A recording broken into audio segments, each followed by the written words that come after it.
প্রিয় বন্ধুগণ, আপনারা জানেন বাংলাদেশের অমর একুশে বইমেলা এখন জেহাদিদের দখলে। আসিফ মহিউদ্দিন এবং তসলিমা নাসরিনের বই প্রকাশ করার অপরাধে প্রকাশক শতাব্দী ভবকে সেখানে তৌহিদি জনতা তথা সন্ত্রাসী মুসলমানরা গিয়ে অ্যাটাক করেছে এবং ওই সব্যসাচী স্টলটি বন্ধ করে দেওয়ার জন্য পুলিশকে মব একত্রিত হয়ে পুলিশকে প্রেশার করেছে। পুলিশ শতাব্দী ভবকে ধরে নিয়ে গেছে। এখন তিনি কোথায় আছেন, কি অবস্থায় আছেন আমরা জানি না, তবে বইমেলায় মত প্রকাশের যে স্বাধীনতা নেই সেটি স্পষ্ট। আমাদেরকে সময় দিচ্ছেন তসলিমা নাসরিন এবং আসিফ মহিউদ্দিন, আপনাদেরকে ধন্যবাদ এবং কৃতজ্ঞতা জানাই। প্রথমেই তসলিমা নাসরিন, আপনার কাছে সংক্ষেপে জানতে চাই, এই দম বন্ধ করার যে পরিস্থিতি, এটাকে আপনি কিভাবে বিশ্লেষণ করবেন? এটা ওই যে যা বললে যে মত প্রকাশের অধিকার নেই লেখকের, বাক স্বাধীনতা নেই, সেই কারণে এটা ঘটেছে। আমি যেহেতু নিরীহ, দেশে থাকলেও আমি নিরীহই ছিলাম, কারণ আমার তো কোনো রাজনৈতিক দল নেই, সংগঠন নেই, সুতরাং আমার উপর হামলা করাটা এই জঙ্গিদের জন্য খুব সহজ, কারণ কোনো রাজনৈতিক দল প্রতিবাদ করে না, আমাকে ডিফেন্ড করার জন্য কোনো সংগঠন নেই।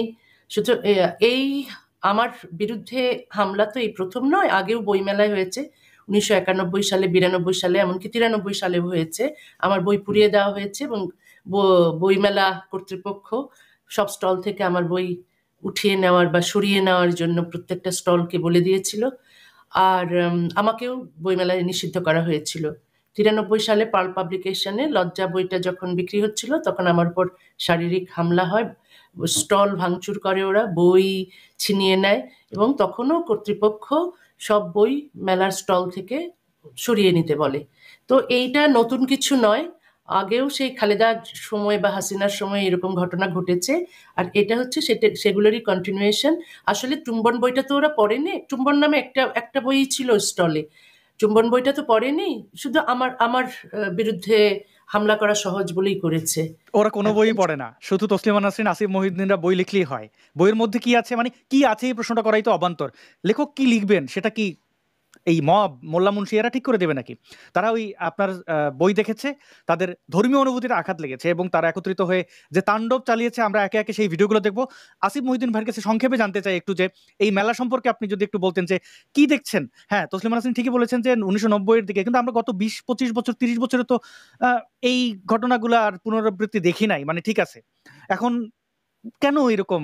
ডক্টর মোহাম্মদ ইউনূস সরকার এগুলো নিয়ে একটু বিস্তারিতভাবে আপনার কাছে জানতে চাইবো। সংক্ষেপে যদি আপনি একটু এই মেলা, বর্তমান মেলা, কিতাব মেলা সম্পর্কে একটু বলতেন, তারপরে আমরা ভিডিওগুলো একটু দেখতে চাই, তারা কি ঘটিয়েছে। প্রথমে আগের লাইভটাতে আমি অনেক কথাই বলে ফেলেছিলাম, এখন আর সেগুলাতে গেলাম না, যেহেতু আমাদের এই আগের লাইভটা নষ্ট হয়ে গেছে। অনেক ধন্যবাদ আপনাদের দুইজনকেই এবং এই লাইভটা অনুষ্ঠিত করার জন্য, এবং যেই শতাব্দী ভব এবং ওনারা যারা আছেন বাংলাদেশে, যারা এখন পর্যন্ত এই রকমের একটা পরিস্থিতিতে ওনারা যে সাহস দেখাচ্ছেন এবং কথা বলছেন, এটা কিন্তু একটা অসাধারণ ব্যাপার। এটা কোনো সাধারণ ব্যাপার না। এখন যে জিনিসটা আমরা সবসময় বলি যে বাক স্বাধীনতা মানেই হচ্ছে যে আপনার যে জিনিসটা শুনতে অস্বস্তি লাগে, যে জিনিসটা শুনতে খারাপ লাগে, কষ্ট লাগে, সেই জিনিসটা আরেকজনের বলার অধিকারটাই হচ্ছে বাক স্বাধীনতা। এবং আমরা দেখতে পাচ্ছি যে এই যেই সরকারটা এসছে, সেই সরকারটা যেই চিন্তা দিয়ে এসছিল, যেই কথা বলে এসছিল, বহুত্ববাদ, ইনক্লুসিভনেস, সবাইকে নিয়ে একসাথে, এইগুলার কোনো কিছুই দেখতে পাচ্ছি না। বরঞ্চ দেখতে পাচ্ছি যে সরকারের মধ্যেই একটা মহল যারা এই কাণ্ডগুলা ঘটাচ্ছে, আরেকটা মহল যেটা করছে ওদেরকে একটু মৃদু বকে দিচ্ছে, বলছে যে আই তোমরা দুষ্টুমি করো না, তোমরা দুষ্টুমি করো না, তোমরা কিন্তু ভালো হয়ে যাও, তোমরা কিন্তু বেশি দুষ্টুমি করো না। আবার ওই একই সরকারের আরেকটা অংশ যেটা করছে, জসিমউদ্দিন রহমানের মতো জঙ্গি যে জেল থেকে ছাড়া পেয়েই আবার ভাষণ দেওয়া শুরু করে দিয়েছে যে ব্লগারদেরকে কিভাবে হত্যা করতে হবে, সেই জিনিসটা এখন সবাইকে বলে বেড়াচ্ছে। এই জিনিসগুলা এবং আরো অনেক জঙ্গি ছাড়া পেয়েছে আমরা জানি। যে তার মানে কি, তার মানে হচ্ছে সরকারের একটা মহল আইওয়াশ করছে, ওনাদের পরিকল্পনাটাই হচ্ছে বাংলাদেশকে একেবারে জঙ্গি রাষ্ট্রে পরিণত করা, একদম ভয়ঙ্কর লেভেলে নিয়ে যাওয়া। এটাই এখন মনে হচ্ছে ওনাদের প্ল্যান। ওনারা ভেতরে ভেতরে একটা জঙ্গিদেরকে উস্কে দিচ্ছে, আবার উপরে উপরে বলছে যে তোমরা দুষ্টুমি করো না। এই যে একটা কথা বলে শেষ করি, যেটা হচ্ছে যে আওয়ামী লীগের কিন্তু কখনো এমন কিছু করতে হয় না যেটার কারণে মানে আমি যেটা বলতে চাচ্ছি যে আওয়ামী লীগ কিন্তু খুব ভালো কিছু করার মাধ্যমে যে ক্ষমতায় যায় সবসময় তা কিন্তু না, ওরা বেশিরভাগ সময় ক্ষমতা যায় অন্য আরেকটা দলের ব্যর্থতা, অন্য আরেকটা দলের মানে জঙ্গিবাদ, অন্য আরেকটা দলের আহাম্মকি দুর্নীতি, এগুলার কারণে জনগণ একটা সময় ক্ষিপ্ত হয়ে আওয়ামী লীগকে ভোট দেয়। গতবারও কিন্তু, গত কয়েকবারই কিন্তু এই একই ঘটনা ঘটেছে। জি এই মুহূর্তে এই সরকার যেই কাজগুলা করছে, যে ডিসিশন গুলো নিচ্ছে, তারা এই আওয়ামী লীগকে আবার ফিরিয়ে আনার একটা ক্ষেত্র প্রস্তুত করছে। আমি গত কয়েক বছরে আওয়ামী লীগের কট্টর সমালোচক ছিলাম, ভয়ঙ্কর ভয়ঙ্কর সমালোচনা করেছে, এবং আওয়ামী লীগের আমলে আমি বেশ কয়েকবার গ্রেফতার হয়েছি শুধুমাত্র লেখালেখির কারণে। এখন তো মনে হচ্ছে যে জয় বাংলা বলে আমাদের সবারই স্লোগান দিতে হবে। এখন তো আর কোনো, আমাদেরকে তো এই সরকার একদম দেয়ালে পিঠ ঠেকায় দিল। যেই আওয়ামী লীগের বিরোধিতা আমরা এতদিন ধরে করছিলাম, এখন আমাদেরকে ঠেলতে ঠেলতে ঠেলতে ঠেলতে সেখানে নিয়ে ফেললো যে এইটার দায় কিন্তু ইউনূসকে নিতে হবে, ডক্টর ইউনূসকে নিতে হবে, এবং সরকারে যারা আছে তাদেরকে নিতে হবে, যে আওয়ামী লীগকে আবারও মেইন স্ট্রিমে নিয়ে আসা, আবারও ক্ষমতায় নিয়ে আসা, এইটার জন্য যে দায়ী হবে এটা হবে এই যে এই কাজগুলা যে করছে বাংলাদেশে। কিন্তু হ্যাঁ, বাংলাদেশে অনেক জঙ্গি মুসলমান আছে যারা হচ্ছে ধর্মান্ধ, কিন্তু একই সাথে এটাও সত্য বাংলাদেশে কিন্তু একটা প্রগতিশীল অনেক মানুষও আছে, তারা কিন্তু এই যে ঘটনাগুলো দেখছে এবং এই ঘটনাগুলো দেখার মাধ্যমে কিন্তু তাদের সাইডটা চেঞ্জ হয়ে যাচ্ছে। তারা কিন্তু এখন আবার সেই আওয়ামী লীগের মানে কথাই চিন্তা করছে যে আওয়ামী লীগ থাকলে তো এটা হতো না। এই ব্যর্থতাটা কিন্তু এই সরকারকে নিতে হবে। আমি ইনিশিয়ালি এটাই বললাম। Thank you. অনেক ধন্যবাদ আসিফ মহিউদ্দিন ভাই, আপনি খুব চমৎকার একটি বিষয় তুলে ধরেছেন। আওয়ামী লীগকে কিছু করতে হয় না ক্ষমতায় আনতে, বা মুক্তিযুদ্ধের পক্ষে আওয়ামী লীগকে দাঁড়াতে হয় না, কারণ অপর যতগুলো পক্ষ আছে তারা একত্রিত হয়ে মুক্তিযুদ্ধের বিরুদ্ধে, এই স্বাধীনতার বিরুদ্ধে এবং বাক স্বাধীনতা থেকে শুরু করে সবকিছুতেই তারা দায়িত্ব নিয়ে এই তাণ্ডবগুলো চালায়, ফলে আওয়ামী লীগের দিকেই ঝুঁকতে হয়। আমরা এখন কিছু তথ্য প্রমাণ দেখে আসিফ মহিউদ্দিন ভাই আপনার কাছে আবার আসবো, তসলিমা নাসরিন আপনার কাছে আবার এসে অবশ্যই আপনাদের বিস্তারিতভাবে আমরা শুনতে চাই। তার আগে দেখি মবরা করেছেটা কি। আপনারা স্ক্রিনে দেখতে পাচ্ছেন একটি স্টলের নাম সব্যসাচী, এবং এই স্টলের নাম্বারটি হচ্ছে 128। এই স্টলেই হচ্ছে এই তাণ্ডব চালিয়েছে মব সন্ত্রাসীরা। কি তাণ্ডব চালিয়েছে দেখুন, গতকালকের এই লেখাগুলো বা পরশুদিন ধরে বেশ কিছু সন্ত্রাসীরা, ইসলামপন্থী সন্ত্রাসী, তাদের মধ্যে অন্যতম হচ্ছে মাওলানা রুহুল আমিন সিরাজি, যে একটি লাইভে এসে তার মোহাম্মদের যে বিবাহ আয়েশাকে সেই যে মোহাম্মদের বদমাশি সেটাও সে উন্মুক্ত করেছিল, সেজন্য তাকে ধন্যবাদ। কিন্তু এই মবের জন্য তাকে অ্যারেস্ট করা হবে কিনা আমি জানি না, কিন্তু দেখুন সে কিভাবে কি লিখেছে সব্যসাচী স্টল নং 128, পুরোটাই গুস্তাখে রাসূলদের স্টল, মোহাম্মদের সমালোচকদের স্টল। আবু সাঈদের নতুন বাংলাদেশে কি আমরা এটাই চেয়েছিলাম? আমরা কি এটাই চেয়েছিলাম আবু সাঈদের নতুন বাংলাদেশ? কান্না করতে করতে তিনি আরো লিখেছেন, যেই নাস্তিক আসিফ মহিউদ্দিন দিনরাত আল্লাহর রাসূলকে নিয়ে গালাগালি করে, তার বই পর্যন্ত এরা বিক্রি করে। প্রকাশ্যে আল্লাহর রাসূলকে নিয়ে গালাগালি করে সেই তসলিমা নাসরিনের এর বই বিক্রি করে এই সব্যসাচী। অবাক হয়ে গেলাম ভাই, এই স্টল জয় বাংলা করার মতো কোনো রাসূলের প্রেমিক কি নাই? মানে এই যে পিনাকির চেলা, এই যে মব সন্ত্রাসী, সেটা এখানে জানান দিল। আচ্ছা, সকালের মধ্যেই এই স্টল জয় বাংলা করতে চায়, অর্থাৎ ধ্বংস করতে চায়। নিষিদ্ধ নাস্তিক তসলিমার বই বিক্রি করে এখনো চিন্তা করা যায় কোনো বই এখানে নিষিদ্ধ ছিল না, কিন্তু সেখানে দেখুন শতাব্দী ভবর সঙ্গিনী সানজানা, তাকে তার ছবি এখানে, ভবর বই আছে, ভবর চটি, এখানে তসলিমা নাসরিনের চুম্বন আমরা দেখতে পাচ্ছি। আমরা এইখানে আসিফ মহিউদ্দিনের এই যে মানববাদের শিশুদের মধ্যে মানবিক মূল্যবোধ তৈরি করার একটি অনুবাদ বই ছিল। আরো বেশ কিছু বই নিয়ে তারা আপত্তি তুলেছে, এমনকি সে সানজানা মেহরান তো তাকে হুমকি দিচ্ছে এই বলে যে স্টল জয় বাংলা করার আগে স্টল নিয়ে ইন্ডিয়া ভাগ। দেখুন, হিন্দু ধর্মাবলম্বীদের যে কথাগুলো ইসলামপন্থী সন্ত্রাসীরা বলে আসে, তাদের এই মাওলানা রুহুল আমিন সিরাজি, সে ব্লগ বা এই সমালোচনার যুগে ফেহরাজি নামে পরিচিত, আমরা তার নাম বিকৃত করছি। আরেকজন ওয়াজ মাহফিলকারী মোহাম্মদ আরিফ, সে সশরীরে থেকে এই মব চালিয়েছে। দেখুন তার লাইভ। ফাইনালি গুড়িয়ে দেয়া হচ্ছে অসভ্য সাচির আওয়ামী মাতাল ভবের স্টল। আওয়ামী লীগ কিনা সব্যসাচীর এই স্টল, এটা আমরা একটু দেখছি। পুলিশ ধরে নিয়ে যাচ্ছে আওয়ামী দোসর নাস্তিককে। হ্যাঁ, এই দেখুন, জয় বাংলা স্লোগান দিয়ে আক্রমণ করেছিল নাকি আক্রমণ ঠেকিয়েছিলেন শতাব্দী ভব, আমরা তা দেখব। এই সন্ত্রাসী মোহাম্মদ আরিফ বলছে যে পুলিশ ধরে নিয়ে যাচ্ছে আওয়ামী দোসর নাস্তিককে, এই উল্লাস তাদের। জুবাইর মাহমুদ নামের আরেক সন্ত্রাসী বলছে যে যারা 21শে বইমেলার আশেপাশে আছেন সবাই নাস্তিক্যবাদ আর শাতিমের বই প্রমোটকারী সব্যসাচীর স্টলে যান। মাদ্রাসার ছাত্রদের সাথে হাতাহাতি চলছে। হাতাহাতি কে করেছে, আক্রমণ কে করেছে, সেটাও আমরা দেখব বিস্তারিত। সানজানা মেহরান তিনি লিখছেন যে বাংলা একাডেমির মেলার মাঠে মেলার মাঠের দায়িত্বে যিনি আছেন আমাকে কল দিয়ে বলল তসলিমা নাসরিনের বই সরিয়ে ফেলতে হবে। শাহবাগ থানার ওসিও একই কথা বললেন, বাধ্য হয়ে সরাতে হচ্ছে তসলিমা নাসরিনের চুম্বন বইটি। দিলশানা পারুল নামের একজন ব্যক্তি তিনি বলছেন, দেখেন বই মেলার ঘটনায় ঘটেছে 45 মিনিট হয় নাই, আর আমার ওয়ালে আসলো আনন্দবাজারের নিউজ অলরেডি পাবলিশ হয়ে গেছে। মনে হয় যেন আনন্দবাজার নিউজ রেডি করে অপেক্ষা করছিল ঘটনার জন্য, এই যে বাংলাদেশকে জঙ্গি প্রমাণ করার জন্য নাটকগুলো ব্লা ব্লা ব্লা। কত বড় অমানুষ হলে পরে ভিকটিম ব্লেমিং করে। এই ঘটনা যে তারা ঘটাবে, এই সন্ত্রাসীরা তো গত পরশুদিন থেকে তারা বলে আসছে, এই সিরাজি ভেরাজি এগুলো গত পরশুদিন ধরে বলে আসছে। আমি এই সরকারের সাথে আতাত আছে এমন 2-1 জনকে বলেছি, আমি নাম ধরে বলছি, আমি তাসনিম খলিলকে বলেছি, আমি আরো কয়েকজনকে, তাদের নামটা বলছি না, যারা সরকারের কেউ সরকারের সাথে সুসম্পর্ক রাখে, কেউ সরকারের উচ্ছিষ্ট করে। তারপরে বলেছি আপনাদের পিঠ বাঁচাতে চাইলে এরকম কোন আত্মঘাতী সিদ্ধান্ত নিয়েন না। আনন্দবাজার প্রকাশ করেছে কারণ আনন্দবাজার মেরুদণ্ড বিক্রি করে দেয়নি, যেটা বাংলাদেশের মিডিয়া বিক্রি করে দিয়েছে। বাংলাদেশের মিডিয়া কর্মীরা কি করছে দেখেন, এই মব সন্ত্রাসীদের কাছে মাইক নিয়ে রেখেছে। দেখেন তারা সিদ্ধান্ত নিয়েছে যে এই সন্ত্রাসীদের আক্রমণ তারা দেখাবে না, তারা বরং আক্রমণকারীদেরকে বীরের মর্যাদা দিয়ে দেখাবে। তো সেখানে আনন্দবাজার প্রকাশ করেছে, সমস্যা কোথায়? দেখুন ভবকে বলা হচ্ছে আওয়ামী দোসর, তিনি জুলাইয়ের 31 তারিখ বলছে হয় তুমি লাল নয়তো দালাল। এটা দেখে আবার আওয়ামীপন্থী হাসিনার যারা একান্ত মানে অন্ধভক্ত তারা বলছে এই লালকে লাল করে দিয়েছে, ভালো হয়েছে ভবর উপর হামলা হয়েছে। যেমন তারা এখন নিজেদেরকে এতিম মনে করে, তাদের মা মনে করে শেখ হাসিনাকে, তাদের সেই হারিয়ে যাওয়া পালিয়ে যাওয়া মায়ের জন্য তাদের আর্তনাদ যে মা থাকলে বোধহয় খুব ভালো ছিল। মা থাকলে ভালো ছিল কিনা আসিফ মহিউদ্দিন ভাই বলবেন, তসলিমা নাসরিন আপনার কাছেও প্রশ্ন রাখছি।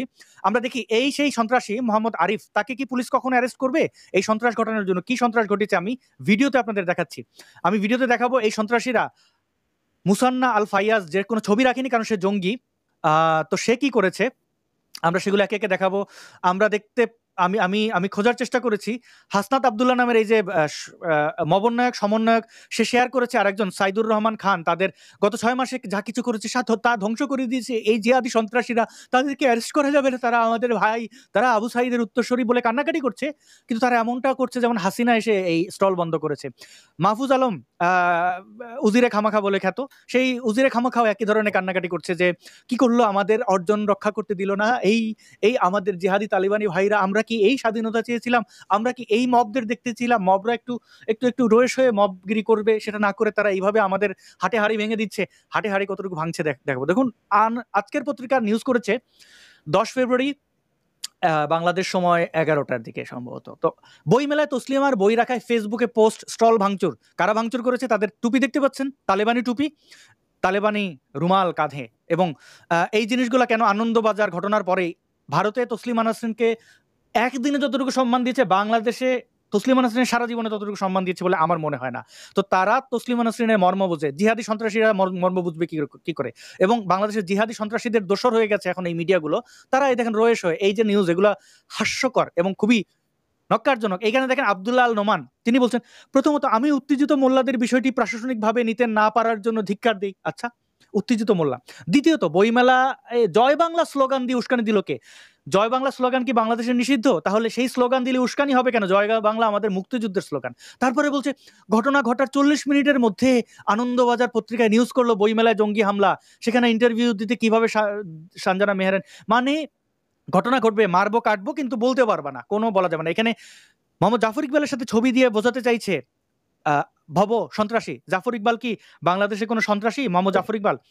আচ্ছা, আমরা দেখি তো আমাদের সেই প্রিয় কিউট নান্না মুন্না এই জেহাদি ভাইরা কি করেছেন। জেহাদি ভাই বন্ধু, আমি তাদের আসলে বেশি কিছু শব্দ চয়ন করছি না, কিন্তু আমরা দেখি তারা কি করছে।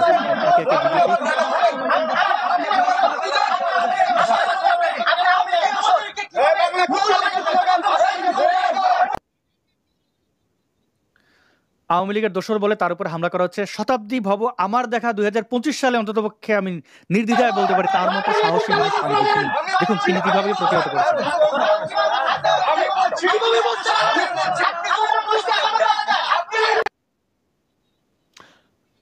আচ্ছা, আমি খেয়াল করছি এখানে শব্দ পরিষ্কার নয়।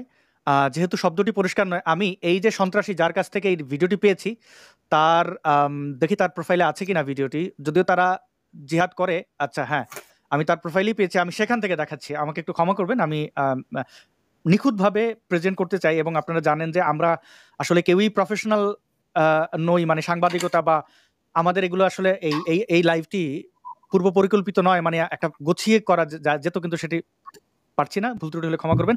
সব্যসাচীর উগ্রবাদী কেমন আচরণ, দেখুন উগ্রবাদী আচরণ কে করেছে আমরা দেখবো।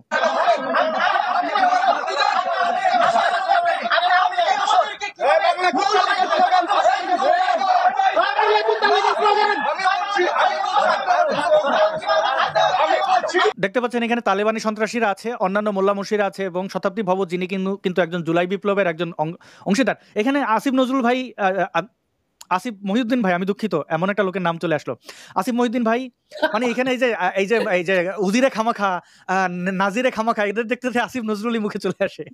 আমি দুঃখিত। আসিফ মহিউদ্দিন ভাই, তসলিমা নাসরিন এবং আমরা জুলাইয়ের আন্দোলনে ছাত্রদের সাথে হয়ে যাওয়া অন্যায়ের বিরুদ্ধে আচরণ করেছি। আমরা তাদের সাথে যে নিপীড়ন ঘটিয়েছিল আওয়ামী লীগ, সেটার বিরুদ্ধে ছিলাম। সেই ক্ষেত্রে আমরাও জুলাই বিপ্লবী যদি বলা হয়, কিন্তু আমরা তো আর বিপ্লব বেঁচে খাই না, সেই কারণে ওইভাবে ঝান্ডা করিনি। আজকে শতাব্দী ভব কেন জয় বাংলা বলেছেন, তাই তাকে আওয়ামী লীগের দোষ বলা আছে।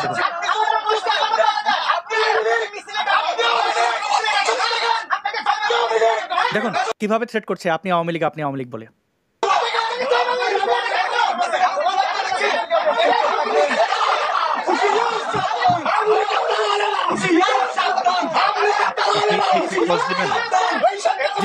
নিশ্চয়ই আসিফ ভাই, আমি একটা কথা জিজ্ঞেস করতে চাই যে আওয়ামী লীগের মানুষ মানে কি এখন হত্যাযোগ্য? আগে ছিল নাস্তিক মানে হচ্ছে হত্যাযোগ্য, এখন আওয়ামী লীগ হয়ে গেছে হত্যাযোগ্য। মানে এখন আর কোনো নিয়ম কানুন নাই, আইন কানুন নাই, এখন আওয়ামী লীগ হলেই আগে ছিল। এটা মানে কেমন কথা যে একজন মানুষ এটা তো আওয়ামী লীগ করে গেছে।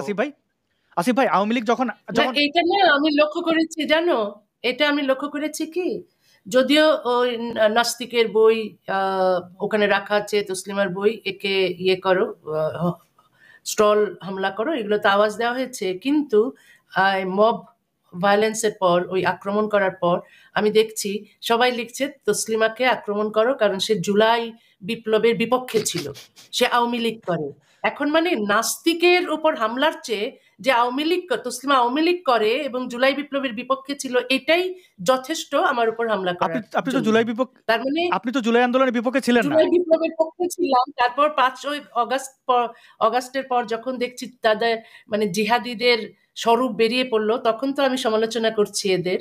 আমি তো জানতাম না যে পেছনে এই আন্দোলনের, জুলাই বিপ্লবের পেছনে নেপথ্যে ছিল জঙ্গি। তসলিমা নাসরিন, আপনি অবাক হচ্ছেন কেন যে এই বঙ্গবন্ধু শেখ মুজিবুর রহমানের, আমাদের মহান মুক্তিযুদ্ধে এত বড় ভূমিকা, তার বাড়ি ভেঙে দিয়েছে, আপনি তাদের পক্ষে থাকলেও কি আর না থাকলেও কি? এইটা আসলে স্বাভাবিক। আসিফ মহিউদ্দিন ভাই যে প্রশ্নটা করেছিলেন যে আওয়ামী লীগ নিষিদ্ধকরণ কিনা, মানে এটাই কিনা বাস্তব। আসিফ ভাই, যখন ব্লগার হত্যা হচ্ছিল, স্বরাষ্ট্রমন্ত্রী কি বলেছিল, ব্লগাররা কি লিখেছিল খতিয়ে দেখবো, এই মবদের তৈরি করেছে তো আওয়ামী লীগ, তো তাদের কাছ থেকে কি এই ফলটা পাবে না আসিফ ভাই? অবশ্যই এর পেছনে তো শেখ হাসিনারও একটা বড় ভূমিকা আছে, এই জিনিসটা তো বলার অপেক্ষা রাখে না। শেখ হাসিনার পেলে পুষে বড় করা কালো সাপ এখন তো অনেক বড় হয়েছে, এখন তো শেখ হাসিনাকে গিলে খেয়েছে, কিন্তু এখন যেটা মনে হচ্ছে ইউনূসকেও গিলে খাবে, এবং ইউনূসকে শুধু গিলে খাবে না, ইউনূসের সাথে আরো অনেককেই গিলে খাবে।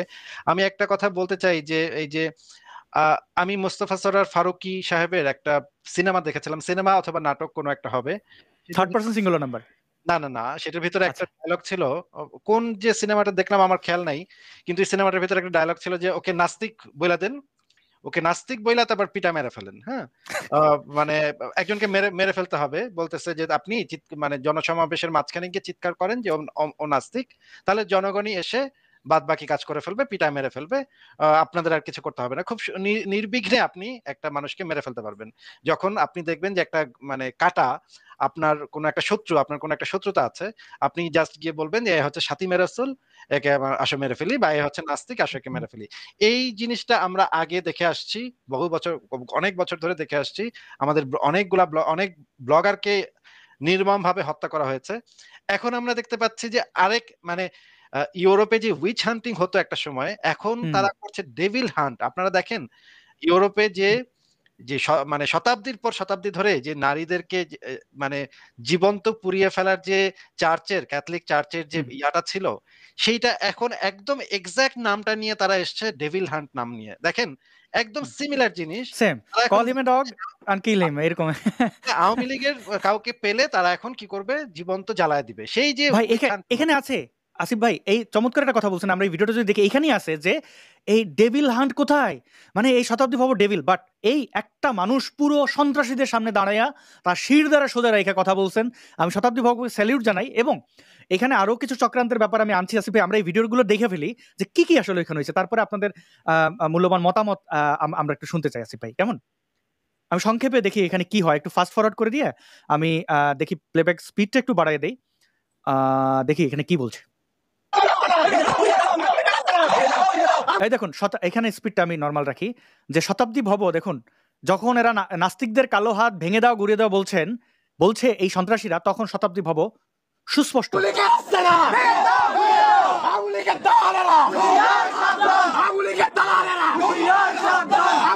শতাব্দী ভব কিন্তু স্লোগান দিচ্ছেন এই মৌলবাদ নিপাত যাক। এই যে জঙ্গিবাদের আস্তানা ভেঙে দাও পুড়িয়ে দাও, একা শতাব্দী ভব স্লোগান দিচ্ছেন, একার স্লোগানে সবাই থেমে গেছে।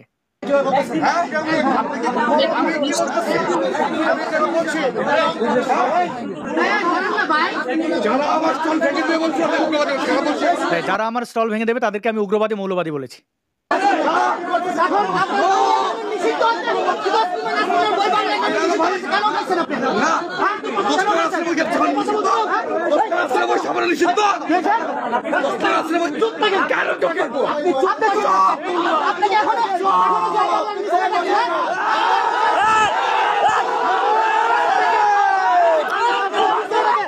দেখুন শতাব্দী ভবর গায়ে হাত তোলা হচ্ছে, তিনি দমে যান নাই, এটা অপরাধ। এটা কেন হাত তুলতে দেওয়া হয় নাই, মারতে দেয় নাই, স্টল ভাঙবে, লুটপাট করবে, আগুন ধরাই দেবে, বইমেলা নিষিদ্ধ করবে, শতাব্দী ভবকে মেরে ফেলবে, এটা তো এখন এই মবদের অধিকার, এটা করতে দেয় নাই কেন? দেখেন তারা কিভাবে ভিকটিম, মানে নিজে আবার ভিকটিম সাজে।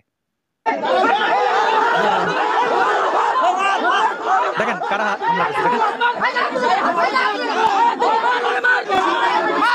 তসলিমা নাসরিন, আসিফ মহিউদ্দিন, চিন্তা করেন কত বড় নির্লজ্জ হইলে পরে তারা হাত তুলে আবার বলছে যে ভব নাকি হাত তুলছে।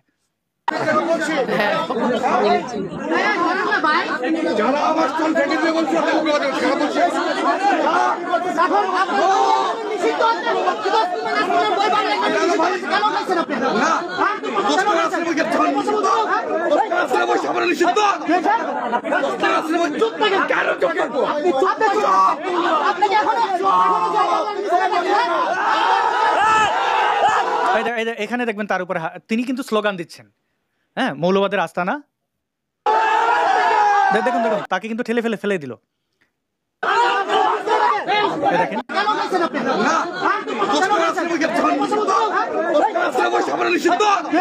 শতাব্দী ভব এখানে বলেছেন তসলিমা নাসরিন সত্যি তো চুম্বন বা এই বইগুলো তো নিষিদ্ধ না, যেগুলো নিষিদ্ধ করছে তো করছেই যতটুকু পারছে, অজুহাত কান্নাকাটি করে এখানে এটা লেখা আছে, ওখানে ওটা লেখা আছে, কিন্তু এই বইটা তো নিষিদ্ধ নয়।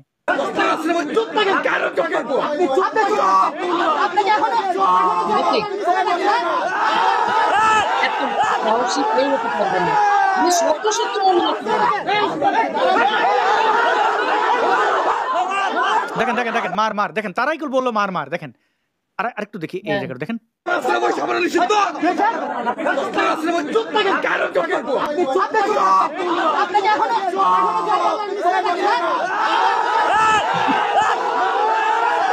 দেখেন দেখতে পাচ্ছেন তাকে,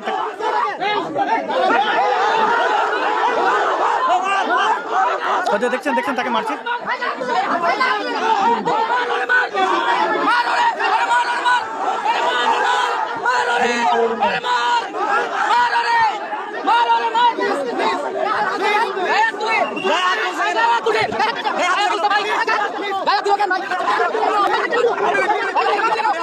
আমি ফাস্ট করে দিলাম কারণ এখানে 13 মিনিটের। তারা গায়ে হাত দিয়ে তারা বলতেছে গায়ে হাত দিল কেন, একটা মানুষ চতুর্দিকে হায়নার মতো সন্ত্রাসীরা দাঁড়িয়ে আছে, চতুর্দিকে পুলিশও আছে, বলছে সে নাকি গায়ে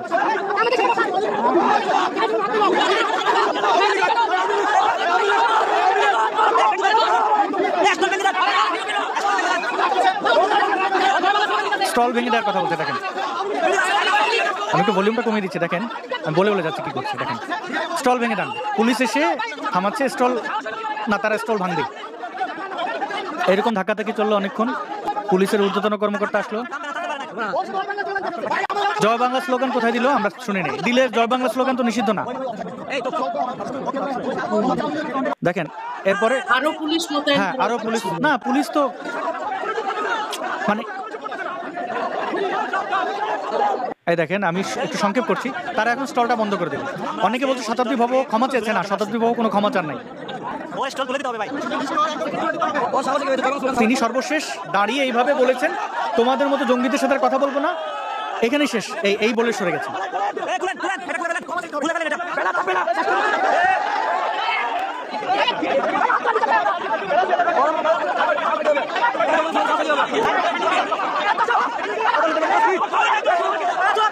প্রিয় দর্শক, আপনারা দেখছেন আমাদের এই মুহূর্তে ফেসবুক ইউটিউব মিলিয়ে প্রায় 6000 মানুষ দেখছেন, কিন্তু আপনাদের কাছে একটাই প্রশ্ন যে আপনারা চোখের সামনে দেখলেন এরা এই সন্ত্রাসীরা কত বড় মিথ্যুক।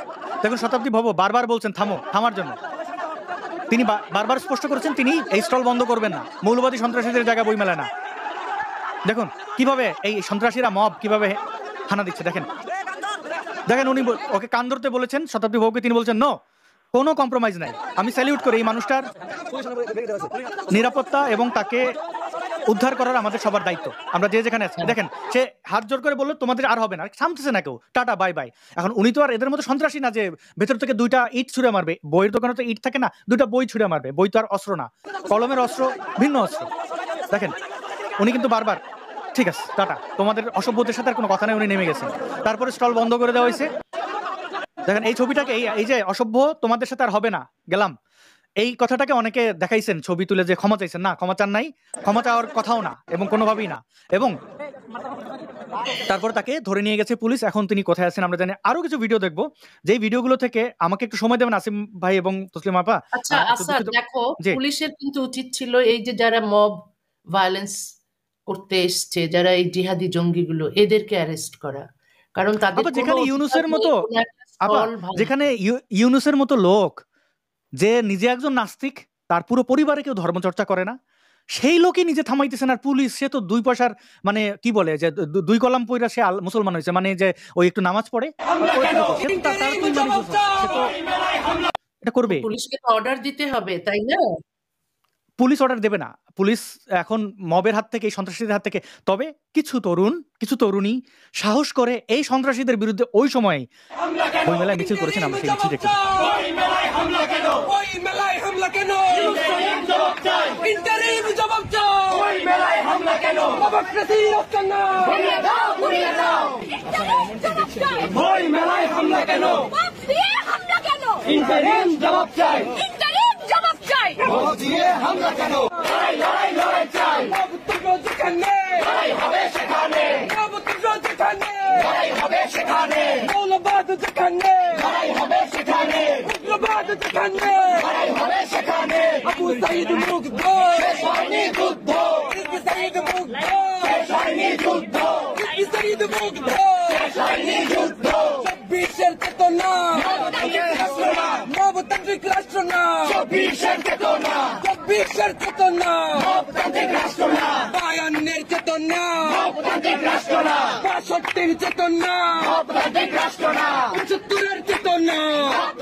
এটা দেখলাম। হামলাকারীদের বিরুদ্ধে কিছু মানুষ প্রতিবাদ করেছেন। জুলাই বিপ্লবের পক্ষের লোক।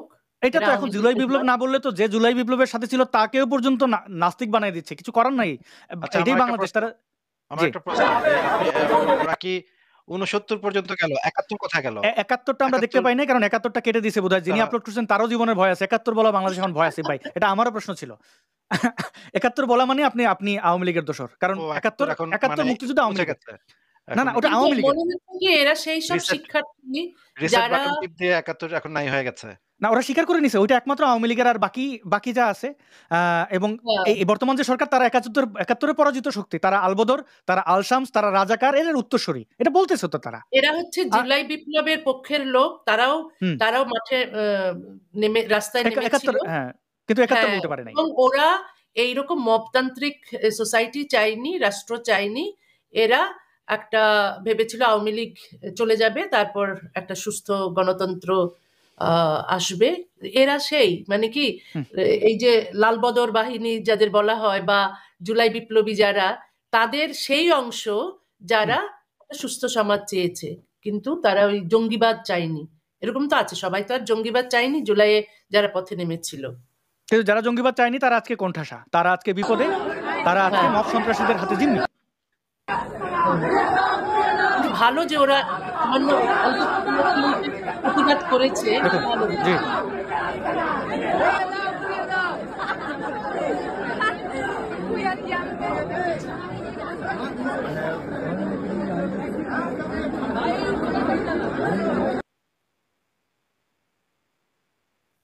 আমার মনে হয় আসিফ ভাই, আপনি তো একটা জিনিস দেখলেন যে এখানে মানে এরা যে এদের বুদ্ধিমত্তা বিকাশিত হওয়ার জন্য তো আমরা করি, আল্লাহ খোদা থাকলে তো তার কাছে প্রার্থনা করলাম, আল্লাহ তোমার এই মূর্খগুলোর একটু একটু আলো দাও, একটু আলো দাও। কারণ একজন জুলাইয়ের আন্দোলনের সমর্থকই শুধু না, তাকে বলে যে আওয়ামী লীগের দালাল। তো এরা এতটাই মূর্খ, তাদের নিজেদের লোককেও চেনে না। আচ্ছা, এবার আমি একটু আসিফ ভাই, আমরা তো মোটামুটি দেখলাম যে কি কি হয়েছে।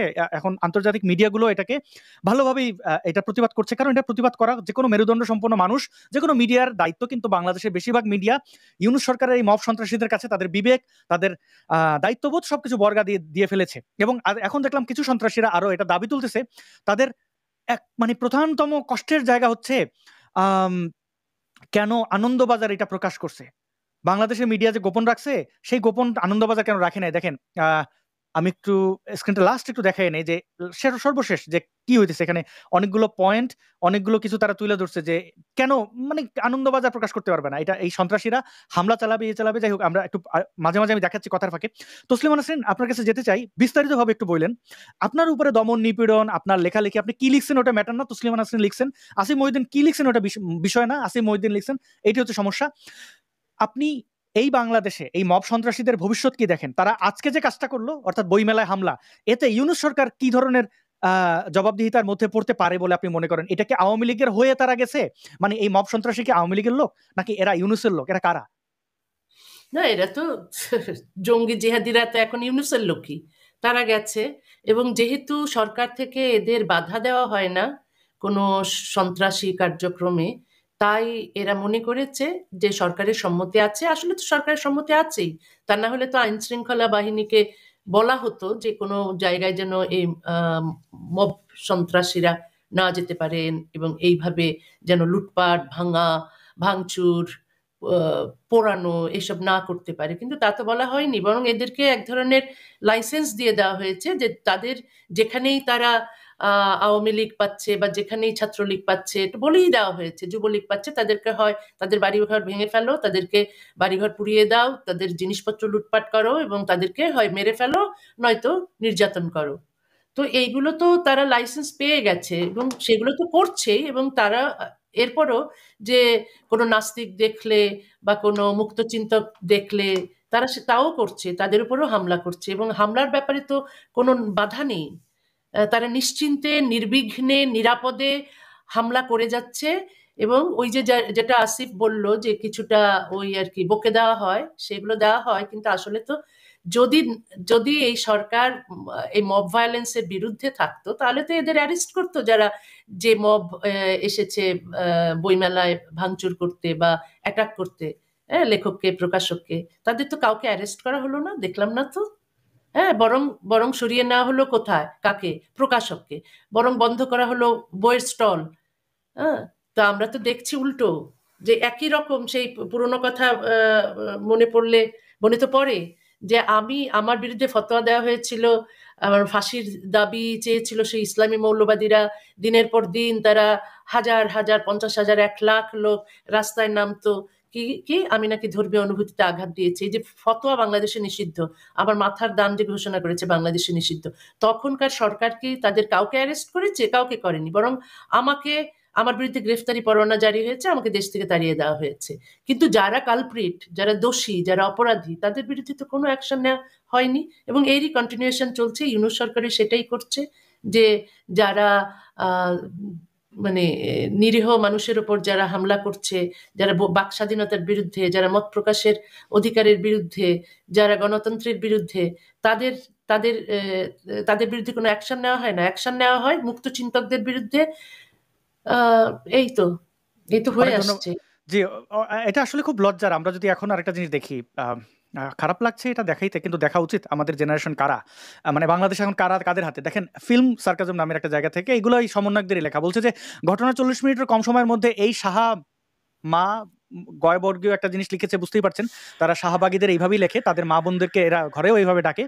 আনন্দবাজার পত্রিকায় কেন সাক্ষাৎকার দিলেন, এবং স্পষ্টতই ফ্যাসিবাদের দোসর। এর কারণটা কি, তিনি নাকি এখানে বলেছেন এই জেনারেশন একটা শব্দ ব্যবহার করে, ওই জেনারেশন, এটা তিনি ভুল বলেছেন কিনা সেটা একটা বিষয়, এবং জঙ্গিদের মেলা এটা বলেছেন। এই সত্য কথাগুলো বলার কারণে, এবং ইমরানের সরকারের সাথে কেন ফারজানার ছবি আছে, হ্যাঁ, মেহরানের ছবি আছে, এটাই হচ্ছে তাদের কাছে অপরাধের মূল কারণ, রাগের মূল জায়গা, যে কেন তারা প্রগতিশীল।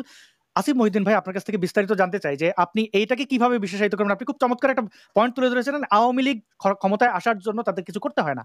এই দুঃখ, এই দুর্দশা, এই এই এই বিব্রতকর পরিস্থিতি কতদিন থাকবে? এটা তো এই বিষয়ে আহমদ সাফার একটা কথা আছে যে আওয়ামী লীগ যদি জেতে তাহলে তো শুধু একা আওয়ামী লীগ জেতে, আর কাউকে নেয় না। আর আওয়ামী লীগ যখন হারে পুরা বাংলাদেশকে নিয়ে হারে। বা আওয়ামী লীগ এই হাসিনা যে পালায় গেল বাংলাদেশ থেকে, সেটার বিরুদ্ধে, হাসিনার সরকারের বিরুদ্ধে তো আমরা সবাই মোটামুটি প্রচুর পরিমাণে লেখালেখি করেছি। আমি নির্যাতিত হয়েছি, রিমান্ডে গেছি। আপনি আসাদ ভাই, আপনি রিমান্ডে গেছেন। তসলিমা আপার তো মানে দেশে ঢোকার সেই সুযোগটা আওয়ামী লীগের পুরো আমলে তারা দিল না। আমি যেটা আগের লাইভে বলেছিলাম সেই কথাটা আবার এখন একটু বলি যে বাক স্বাধীনতা মানে হচ্ছে যে আপনার যেটা শুনতে ইচ্ছা করে না। এখন আমাদের বাংলাদেশে কিন্তু তসলিমা নাসরিন কিন্তু বাক স্বাধীনতার একটা স্কেল। ওনাকে আপনারা যখন দাবি করবেন, এই সরকার যখন দাবি করবে যে এটা একটা ইনক্লুসিভ সরকার, এখানে সবাই আসবে, সবাই প্লুরালিস্ট সোসাইটি, সবাই মিলেমিশে সমস্ত মত বহুত্ববাদ, এই বড় বড় গাল ভরা বুলিগুলা যখন আপনারা কপচাবেন, তখন কিন্তু আপনাদের সেই মিটারটা পার করতে হবে। সেই মিটারটা হচ্ছে তসলিমা নাসরিন। যে তসলিমা নাসরিনকে যদি একসেপ্ট করা না হয়, তাহলে বাক স্বাধীনতার কোনো অর্থ হয় না। কারণ এটাই হচ্ছে স্কেল। উনি একটা স্কেলে পরিণত হয়েছেন, যেখান থেকে আমরা দেখতে পাবো যে উনি যদি এই প্লুরালিস্ট সোসাইটিতে ইনক্লুড হন, তখন আমরা বুঝতে পারবো যে বাংলাদেশ আসলেই একটা বহুত্ববাদী, একটা প্লুরালিস্ট একটা সোসাইটিতে পরিণত হয়েছে, যেখানে বহু মতের আহ সমাগম ঘটেছে। আর 2 নম্বর কথা হচ্ছে যে আমি ম্যান্ডেলার একটা খুব গুরুত্বপূর্ণ কথা আছে যে আমরা যখন দীর্ঘদিন ধরে একটা গোষ্ঠী দ্বারা নির্যাতিত হয়েছি, শোষিত হয়েছি, আমরা যখন তাদের বিরুদ্ধে লড়াই করে জয়ী হব, তখন আমরাও যেন তাদের কাজগুলো যেন আমরা কন্টিনিউ না করি। মানে তারা আমাদের সাথে যে কাজগুলো করেছে, যে অন্যায়গুলো করেছে, আমরা ক্ষমতা লাভের পরে যেন আমরা তাদের উপরে সেই কাজগুলো না করি। এই কারণে আপনি দেখবেন যে ওই ওই অঞ্চলে শ্বেতাঙ্গদের কিভাবে প্রোটেক্ট করা যায়, কিভাবে তাদের অধিকারটা রক্ষা করা যায়, সেইটার দিকে ম্যান্ডেলার একটা সজাগ দৃষ্টি ছিল। এই ম্যান্ডেলাকে কিন্তু আমরা সবাই খুবই পছন্দ করি, এই কারণে যে একটা স্টেবল সোসাইটি, একটা স্টেবল বিপ্লব তিনি ঘটিয়েছেন। কিন্তু এই বিপ্লব কিন্তু ফলপ্রসূ হবে না। আমি শুরুর দিকেই বলেছিলাম, এই সরকার আসার সাথে সাথে বলেছিলাম যে এই সরকারের প্রথম কাজ হচ্ছে যে পুলিশদের উপরে নির্যাতন হয়েছে, এবং অন্য যারা আওয়ামী লীগ করে, যারা এইগুলোর সাথে যুক্ত না, এই ধরনের হত্যাকাণ্ড, এই ধরনের মানে মানুষকে নির্যাতন, এগুলোর সাথে যুক্ত না, তারা যেন প্রোটেকশনটা পায়, তাদের সেই ব্যবস্থাটা করা। কিন্তু ইউনূস সরকার এসেই যেটা করলো, যে তারা একদম মানে খুলে দিল, দরজাটা খুলে দিল যে তোমরা যাও, এবং মবদেরকে নানাভাবে সাপোর্ট করা হলো। আমরা দেখলাম যে মবকে মবের প্রশংসা করা হলো, যে মব যেই কাজগুলো করছে, কয়েকদিন পরে আমরা দেখলাম যে মবের একই কথা ইউনূস সাহেব বলছে, ওনাদের প্রেস রিলিজ দিচ্ছে যে একই কথা, মানে মবও যেই জঙ্গি মবগুলা যেই কথাগুলো বলছিল, সেই কথাগুলো বলছে। এখন আরেকটা কথা আছে, নিশ্চয়ের একটা কথা আছে, যে আমি যখন দানবের সাথে যুদ্ধ করছি, যুদ্ধ করতে করতে আমি যেন তার থেকে বড় দানবে পরিণত না হই। এটা আমার সবসময়, যে কোনো বিপ্লবে এই জিনিসটা সবসময় মাথায় রাখতে হবে, যে আমি যখন একটা ডেভিলের সাথে যুদ্ধ করছি, তখন আমি যেন তার থেকে বড় ডেভিলে পরিণত না হই। কারণ এটা হয়, এটা যে কোনো বিপ্লবী, যে কোনো ধরনের আন্দোলনকারী, গণ অভ্যুত্থান, এইখানে এই জিনিসটা ঘটে। এই জিনিসটা সবসময় মাথায় রাখা দরকার। কিন্তু আমরা দেখতে পাচ্ছি যে এই জিনিসগুলা কোনোটাই মাথায় রাখে নাই। মানে মনে হচ্ছে যে ভেসে যাচ্ছে সবকিছু, কোনো নিয়ন্ত্রণ নাই বাংলাদেশের উপরে, কারো কোনো এখন নিয়ন্ত্রণ নাই। যে যেভাবে পারে, আর রাস্তাঘাটে এখন যে কোনো মানুষকে আওয়ামী লীগ বলে পিটানো হচ্ছে, নাস্তিক বলে পিটানো হচ্ছে, সাতিমে রাসুল বলে পিটানো হচ্ছে, নানা ধরনের ঘটনা ঘটছে, এবং সরকারের কোনো টেনশনও নাই। কারণ সরকার এখন একটা মানে কোথাকার সমর্থন পাচ্ছে আমরা তো সবাই জানি যে কোন সমর্থন নিয়ে তারা এসছে। আর আরেকটা জিনিস আমি যেটা দেখছি যে এখন আমাদের সময় আমরা দেখতাম যে ডানপন্থী এবং বামপন্থীর একটা প্রবল পার্থক্য ছিল, কিন্তু এখন আমি অবাক হয়ে লক্ষ্য করছি যে ডানপন্থী আর বামপন্থীর ভিতরে আমি কোনো পার্থক্য পাচ্ছি না। এইটা আমার কাছে সবচাইতে মানে মর্মান্তিক লাগছে যে ডান বামের এখন আর কোনো পার্থক্য নেই, ডান বাম এখন মিলে গেছে। এখন বামরা ডানদের থেকে বেশি ডান কথা বলছে, আর ডানরা বামদের থেকে বেশি বাম কথা বলছে। আমি মানে মাথা নষ্ট হয়ে যাচ্ছে। এই যে দেখেন, এই যে এখানে দেখেন একজনের টুপিটা দেখেন, টুপিটা দেখে মনে হচ্ছে চে গুয়েভারার বিপ্লবী টুপি বলে মনে হচ্ছে। না, এটা তালিবানি জঙ্গিদের, এটা কিন্তু তালিবানি জঙ্গির। আচ্ছা, আমি এরকম অনেকগুলা বিপ্লবী দেখেছি যারা হচ্ছে জঙ্গি কিন্তু চে গুয়েভারার মানে স্টার, মানে লাল স্টার পতাকা নিয়ে মানে মাথায় দিয়ে ঘুরছে। তো এখন এই যে এই হিজবুত তাহরিরের যে মতাদর্শ, সেই মতাদর্শটাই কিন্তু এটা আপনি আইডেন্টিফাই করতে পারবেন না কি ডান নাকি বাম। কথা বলবে হচ্ছে গিয়ে কথার মাঝখানে সে বলবে হচ্ছে গিয়ে মার্কস আর ফ্রয়েডের কথা, কিন্তু সে বলবে হচ্ছে ইসলামী শরীয়ত কায়েম করতে চায়। মার্কস আর ফ্রয়েড, মার্কস আর হেগেলের কথা বলে সে ইসলামী শরীয়ত কায়েম করতে চাবে। এই যে ফরহাদ মজহার সাহেব যেই কাজটা করেছে, এখন দেখছি ফরহাদ মজহার সাহেব খুব ভালো ভালো কথা বলছে, কিন্তু ফরহাদ মজহার সাহেব যেই প্রজন্মটা উৎপাদন করেছেন, উনি যে একটা মানে শঙ্কর প্রজাতির একটা খচ্চর প্রজাতি উৎপাদন করেছে, সেই খচ্চর প্রজাতিটা এখন আমরা দেখতে পাচ্ছি যে সমাজে ছড়িয়ে ছিটিয়ে আছে। এদের ভিতরে আপনি ডান বাম পার্থক্য করতে পারবেন না, এদের কাছে যেই মার্কস সেই মোহাম্মদ। এখন এদেরকে মানে ট্যাকেল করা এটা কিন্তু একটা খুবই ডিফিকাল্ট কাজ, এবং এই ইউনূস সরকারের সেই দিকে মনোযোগ দেওয়া উচিত ছিল, সবার প্রথমে সেই দিকে মনোযোগ দেওয়া উচিত ছিল, কিন্তু এখন সময় আসলে পার হয়ে গেছে, এখন আর সেই সময়টা নাই। এখন যেটা একটা জিনিস অ্যাড করে রাখি, আপনি যেহেতু ফরহাদ মজার বলেছিলেন, এই ফরহাদ মজার কিন্তু চিন্ময় কৃষ্ণ দাস নামের একজন হিন্দু ধর্মাবলম্বীদের নেতা, যাকে আমরা কোনোদিন সহিংসতা ছড়াতে দেখি নাই। তার সাথে যে ছবি তুলছিল দেখছিলেন, তার ওটা ধান্দা ছিল, সে জঙ্গিদের রোল প্লে করে গেছে যে তোমাকে অ্যারেস্ট কয়েকদিন পরে করা হবে, আসো একটু মিষ্টি মিষ্টি খাই। ওইটা সে আমেরিকা সহ বিভিন্ন জায়গায় পাঠিয়েছিল যে আমরা হিন্দু বান্ধব, কিন্তু এখন চিন্ময় কৃষ্ণ অ্যারেস্ট। আমি দুঃখিত, এখন তিনি এখনো জেলে আছেন। আসবে কন্টিনিউ যদি করতেন থামানোর জন্য। এই হচ্ছে অবস্থা যে এখন আমরা দেখেছি যে মানে আওয়ামী লীগের আমলে আমরা দেখেছি অভিজিৎ রায়কে হত্যা করা হলো, এবং আমাদের অন্যান্য ওয়াশিকুর বাবু, নিলয় নীল এবং অন্য বিজয়, অনন্ত বিজয়, ওদের সবাইকে অনেককে হত্যা করা হলো। কিন্তু সবচেয়ে যে মানে কষ্টটা লাগে যে বাংলাদেশের যে বুদ্ধিজীবীরা, যাদের উচিত ছিল এইগুলো নিয়ে কথা বলা, তারা এই জঙ্গি এই মবদের ভয়ে তারা সবসময় চুপ থাকে। আবার অনেকে চুপ থাকে না, অনেকে আবার উল্টা কথাটা বলে যে ওরাই তো এগুলো লিখে ওদেরকে উত্তেজিত করেছে। এইটা হচ্ছে সবচেয়ে প্যাথেটিক। আপনি যদি দেখেন যে এই যে, এবং এখন যেটা দেখলাম যে এই যে আলী রিয়াজ নামক যিনি যে সংবিধান সংস্কারের কাজে যিনি আছেন, উনিও এখন ভুল পাল্টে ফেলছে। মানে আগে আমি আপনাদেরকে একটা স্ট্যাটাস শেয়ার দিতে চাই অভিজিৎ রায়ের বিজ্ঞান মনস্ক বলে যেই জিনিসগুলো। আচ্ছা, আমি দিচ্ছি, দেখেন।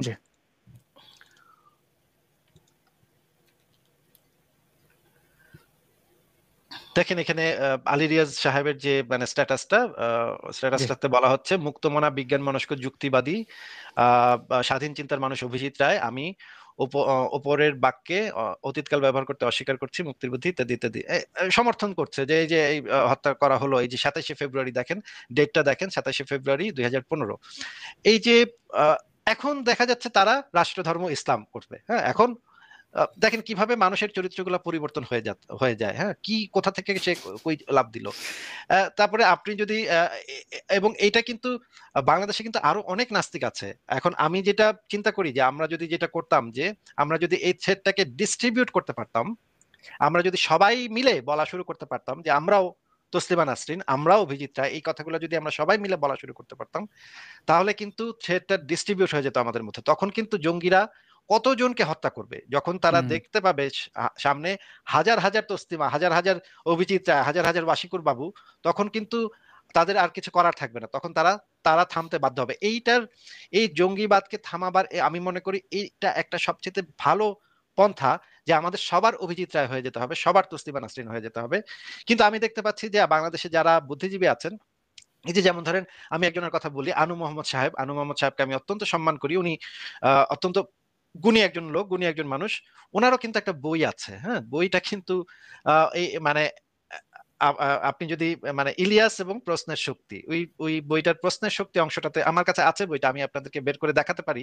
প্রশ্নের শক্তি অংশটা যদি পড়েন, আপনি কিন্তু দেখতে পাবেন যে এটা পুরোপুরি আসলে নাস্তিকতাবাদী, নাস্তিকদেরই কথা, আসলে নাস্তিকের কথাই উনি লিখেছেন।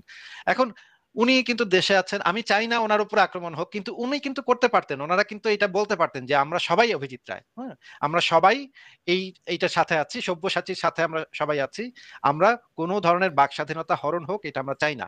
এই কথাগুলো কিন্তু ওনারা জোরালো কণ্ঠে বলছেন না, ওরা কিন্তু চুপায় চাপায়। আনু মোহাম্মদ দেখেন রয়েশ হয়ে বলছে শিক্ষকদের উপরে পুলিশি হামলা এবং বই মেলার স্টলে বই বিরোধীদের হামলার নিন্দা জানাই। বই বিরোধী, তারা যে জঙ্গি মৌলবাদী সন্ত্রাসী, এটা বলতে আনু মোহাম্মদ স্যার একটু ঝেড়ে কাশতে হবে স্যার। যদি ঝেড়ে না কাশেন ইতিহাসে আপনারা যে আসলে ওই ফরাদ মাজার টাইপের, এই যে ফরাদ মাজার, এই যে ফরাদ মাজার দেখছেন না, যার সাথে বুক মিলায় তার তার ঠিকানা হয় জেল, এই টাইপের মানে এই টাইপের ক্যারেক্টার আপনারা হইলে স্যার এটা তো হয় না স্যার। কামরুল হাসান মামুন স্যার, আমি যদি কামরুল হাসান মামুন ওনার প্রোফাইলে যাই, তাহলে তাহলে আমরা কি দেখবো? ফুল লতাপাতা ছাড়া আমি শিওর আর কিছু পাবো না। এই যে শিক্ষার মান কতটা নিচে নেমেছে তা প্রমাণের মহড়া চলছে, পুরো দেশই আজ ব্রাহ্মণবাড়িয়া নাসিরনগর হওয়ার পথে। স্যার আপনার কানটা ধইরা স্যার, আপনার ওই বই সংস্কারের যে পথটা ছিল স্যার, আপনাকে এবং আরেকজন অধ্যাপিকা নাম আর না বলি, আপনাদের স্যার কানটা ধরে স্যার বাইর করে দিয়েছে স্যার। স্যার আপনাদের যদি তারপরে যদি লজ্জা না হয় স্যার, স্যার সম্মান দিয়েই বলি স্যার, বেশি কিছু বলতে গেলে তো স্যার আপনাদের কষ্ট হয় স্যার, আপনাদের নাস্তিক বলা হয়েছিল।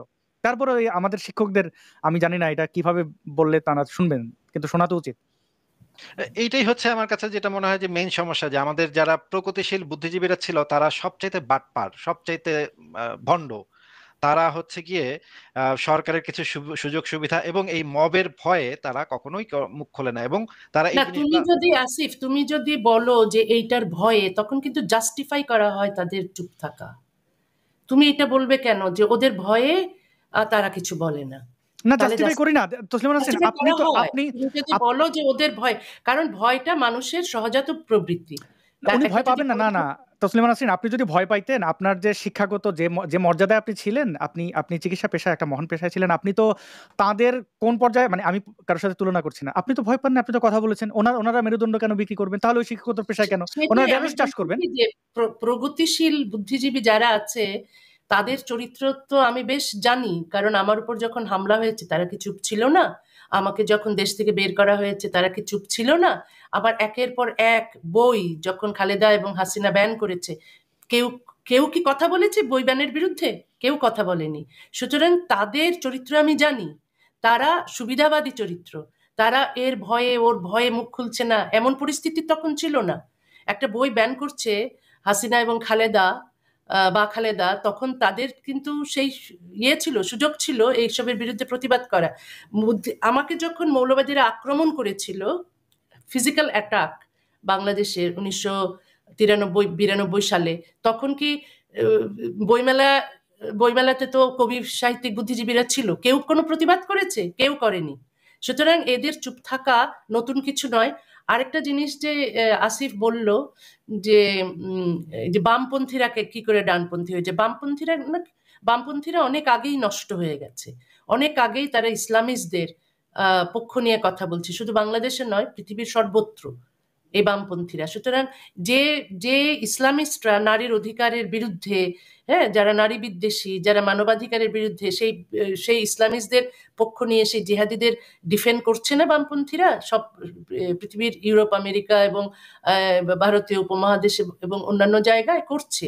তাদের চরিত্র সেই আগের, আমরা 30-এর দশকে বা 40-এর দশকে যে বামপন্থীদের দেখেছি, তারা তো সেই বামপন্থী নেই আর। সুতরাং বামে ডানে কোনো পার্থক্য আমরা খুঁজে পাই না, বরং তারা একই রকমের আচরণ করে ইসলামিস্টদের মতোই। আপু আপনার সাথে আমি একটা জিনিস অ্যাড করি। ইউরোপে, পশ্চিমা বিশ্বে যে এখন ডানপন্থার উত্থানটা ঘটছে, এই ডানপন্থার উত্থানটা ঘটার পেছনে একটা মূল ভূমিকা কিন্তু পালন করছে এই বামপন্থীরা। যে হ্যাঁ, বামপন্থীরা হ্যাঁ, হ্যাঁ। মানে তাদের কিন্তু এই জিনিসটা, এই বাক স্বাধীনতার ব্যাপারটা তাদের বিষয় ছিল। তারা এই জিনিসটা সবসময় প্রমোট করতো। অতীতে একটা সময় তাদের একটা মূল স্তম্ভই ছিল যে তারা বাক স্বাধীনতাকে প্রোটেক্ট করবে, কিন্তু গত কতগুলা বছর ধরে দেখা যাচ্ছে যে তারা সবসময় ইসলামিস্টদেরকে কিছু নিয়ে কিছু বলা হলেই তারা এই কথাটা থামিয়ে দেওয়ার চেষ্টা করছে। হ্যাঁ, এবং তারা এর ডিফেন্ড করে। ফলশ্রুতিতে যে ইউরোপে, পশ্চিমা বিশ্বে যেই মানুষ আছে, সাধারণ মানুষ আছে, সাধারণ মানুষের ভিতরে তারা যেই বামদেরকে তারা যেই দৃষ্টিতে দেখতো যে তারা বাক স্বাধীনতার প্রোটেক্ট করবে বাক স্বাধীনতাকে, তারা দেখতে পাচ্ছে বামরা সেই কাজটা করছে না, তখন দেখছে ডানরাই সেই কাজটা করছে, তখন তারা সেই সুইচ করছে ডান দিকে। এবং হুম পুরা পশ্চিমা বিশ্বে, এমনকি জার্মানি তো এখন আপনি জানেন যে আমি যে দেশে থাকি, মানে ডানপন্থী যে দলটা আছে তারা বেশ ভালো ভোট পেয়েছে, আগের থেকে বেশ ভালো ভোট হুম পেয়েছে। হুম আমেরিকাতে কি অবস্থা, এবং মানে পুরো পশ্চিম ইউরোপ এখন ডান দিকে আস্তে আস্তে গড়াচ্ছে। এইগুলার কারণটা হচ্ছে এই বামপন্থীদের এই যে ইসলাম তোষণ, এই হুম ইসলাম তোষণটাই হচ্ছে এটার পেছনে একটা মূল কারণ। দেখো, আমাকে যে এই যে পশ্চিমবঙ্গ থেকে বের করে দিল, সে কিন্তু বামপন্থীরা, সিপিএম ক্ষমতায়, কমিউনিস্টরা, তারা আমার বই ব্যান করেছিল, দ্বিখণ্ডিত। দ্বিখণ্ডিততে কি লেখা ছিল? রাষ্ট্রধর্ম ইসলামের করার বিরুদ্ধে আমার একটা এরশাদের একটা সমালোচনা ছিল আমার বইতে, ওটা আমার আত্মজীবনীর অংশ। আমি কেন রাষ্ট্রধর্ম ইসলামের বিপক্ষে লিখলাম, সেই পেজগুলো তারা ব্যান করতে চাইলো এবং পুরো বইটাই ব্যান করলো, এবং শেষ অবধি আমাকে কলকাতায় থাকতে দিল না, তারা বের করে দিল। এর কিন্তু বামপন্থীরা। তার মানে তারা সেই ইসলামকে ডিফেন্ড করলো, ইসলামিক ফ্যানাটিসিজমকে ডিফেন্ড করলো, তারা ইসলামিক টেরোরিজমকে ডিফেন্ড করলো। তো এরাই সর্বত্র তাই করছে। আসিফ ভাই, আপনার কাছ থেকে জানতে চাই যে এই এই সন্ত্রাসীদের দ্বারা যে ঘটনাগুলো ঘটছে, এই ঘটনার ফল হিসেবে তারা কি দেখবে? আপনি কয়েকজন আমাদের কাছে পরিচিত মুখ, শিক্ষক, তাদের উপর অনেক আশা ছিল, ভরসা ছিল, তাদের কথা বলছিলেন। এক পক্ষ এখন খুব, আমি একটা স্ট্যাটাস এটা নিয়ে দিয়েছিলাম প্রতিবাদ করে, সেখানে আওয়ামী মানে সিম্পাথাইজাররা আইসা বলতেছে আগে তো আওয়ামী লীগ ভালো ছিল, এটা স্বীকার করেন, মাইর খেসে ভালো হয়েছে, লাল ছিল, শতাব্দী ভব। একদিকে এই জঙ্গিরা শতাব্দী ভবকে বলছে আওয়ামী লীগের দোসর, আবার আওয়ামীপন্থী সন্ত্রাসীগুলো বলছে যে সে জুলাই বিপ্লবের দোসর ছিল, লাল ছিল। দুই পক্ষই বলতেছে তার মাইর খাওয়া ঠিক আছে, স্টল বন্ধ করা ঠিক আছে। আপনি কি মন্তব্য করবেন এটা নিয়ে আসিফ ভাই? মানে আমি যেটা বলবো যে এরা আসলে আওয়ামী লীগের পথ প্রশস্ত করছে, যে আওয়ামী লীগ যেন আবার ফেরত আসতে পারে, আবার যেন একটা সহানুভূতি পায়, পাবলিক সিম্প্যাথি। কিন্তু জনগণের ভেতরে যে মানে সাধারণ মানুষের ভেতরে যে সিম্প্যাথিটা তৈরি হয়, এটা কিন্তু শেখ হাসিনার আগের আমলটা দেখেন, শেখ হাসিনাকে কিন্তু বারবার মানুষ ভোট দিয়েছে সিম্প্যাথির কারণেই, যে তার পুরা পরিবারকে হত্যা করা হয়েছে, তার পুরা মানে একদম প্রায় নির্বংশ করে দেওয়া হয়েছে একটা পুরো পরিবারকে, একটা শিশু রাসেলকে পর্যন্ত হত্যা করা হয়েছে। এই আওয়ামী লীগের কিন্তু তেমন কিছু করতে হয় নাই। বিএনপি যে দুর্নীতি করেছে, বিএনপি যে মানে বাটপারি করেছে এবং বদমাইশি গুলা করেছে, সেইটার ফলশ্রুতিতে আওয়ামী লীগ তখন বিপুল ভোটে জয়ী হয়েছিল।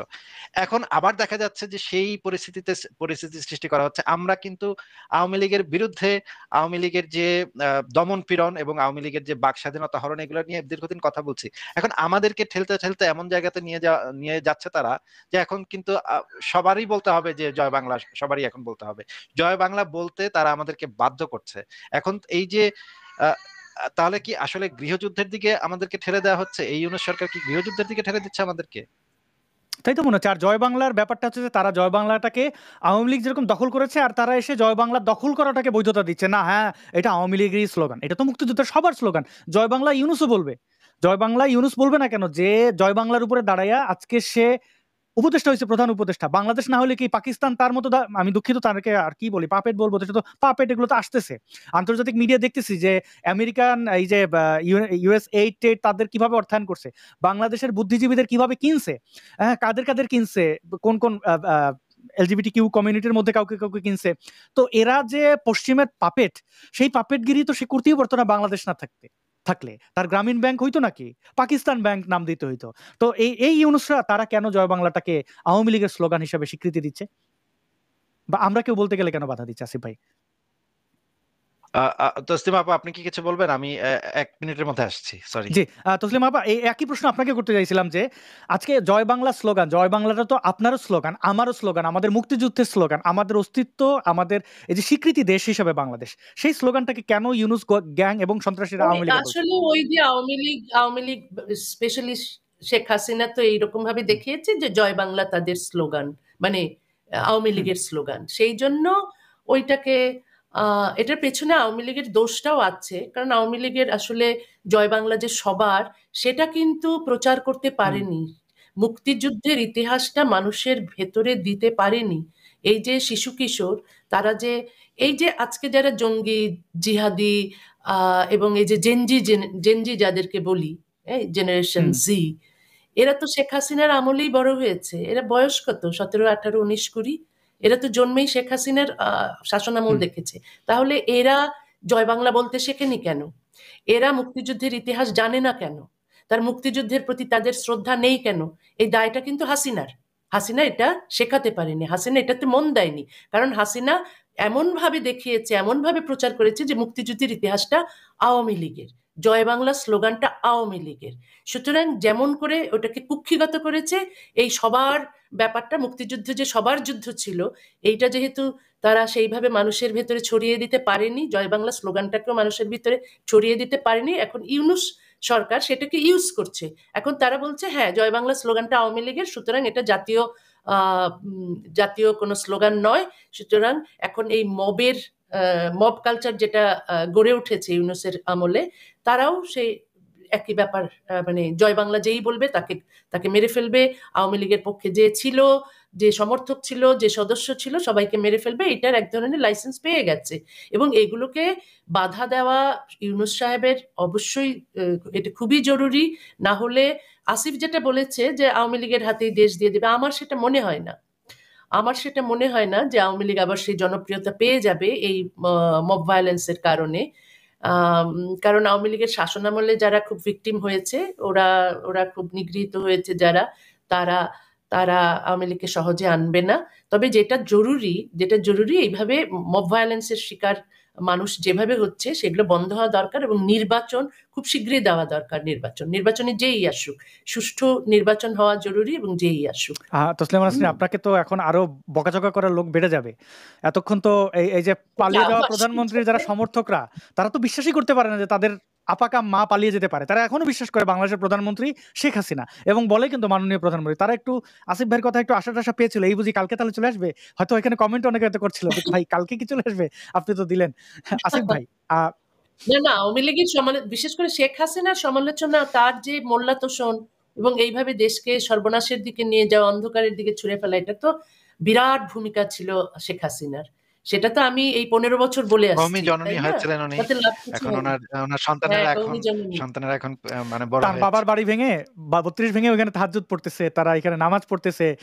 এবং ভাই ওই নৃত্যগুলো দেখছিলেন, আমি জানি না এই অশ্লীল নৃত্যগুলো এখানে দেখানো যায় কিনা। তারা বলছে যে মানে এমন কিছু উদাহরণ দিচ্ছে, স্বামী স্ত্রীর মধ্যে কি কি করলে কি তার চেয়ে বেশি সুখ হচ্ছে 32 ভাঙা।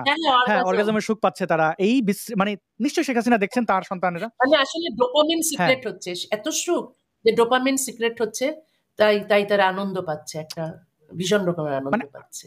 আসিফ ভাই, আমি যদি এদের কাছে প্রাপ্য ছিল, শেখ হাসিনার এই জিনিসগুলো একদম প্রাপ্য ছিল।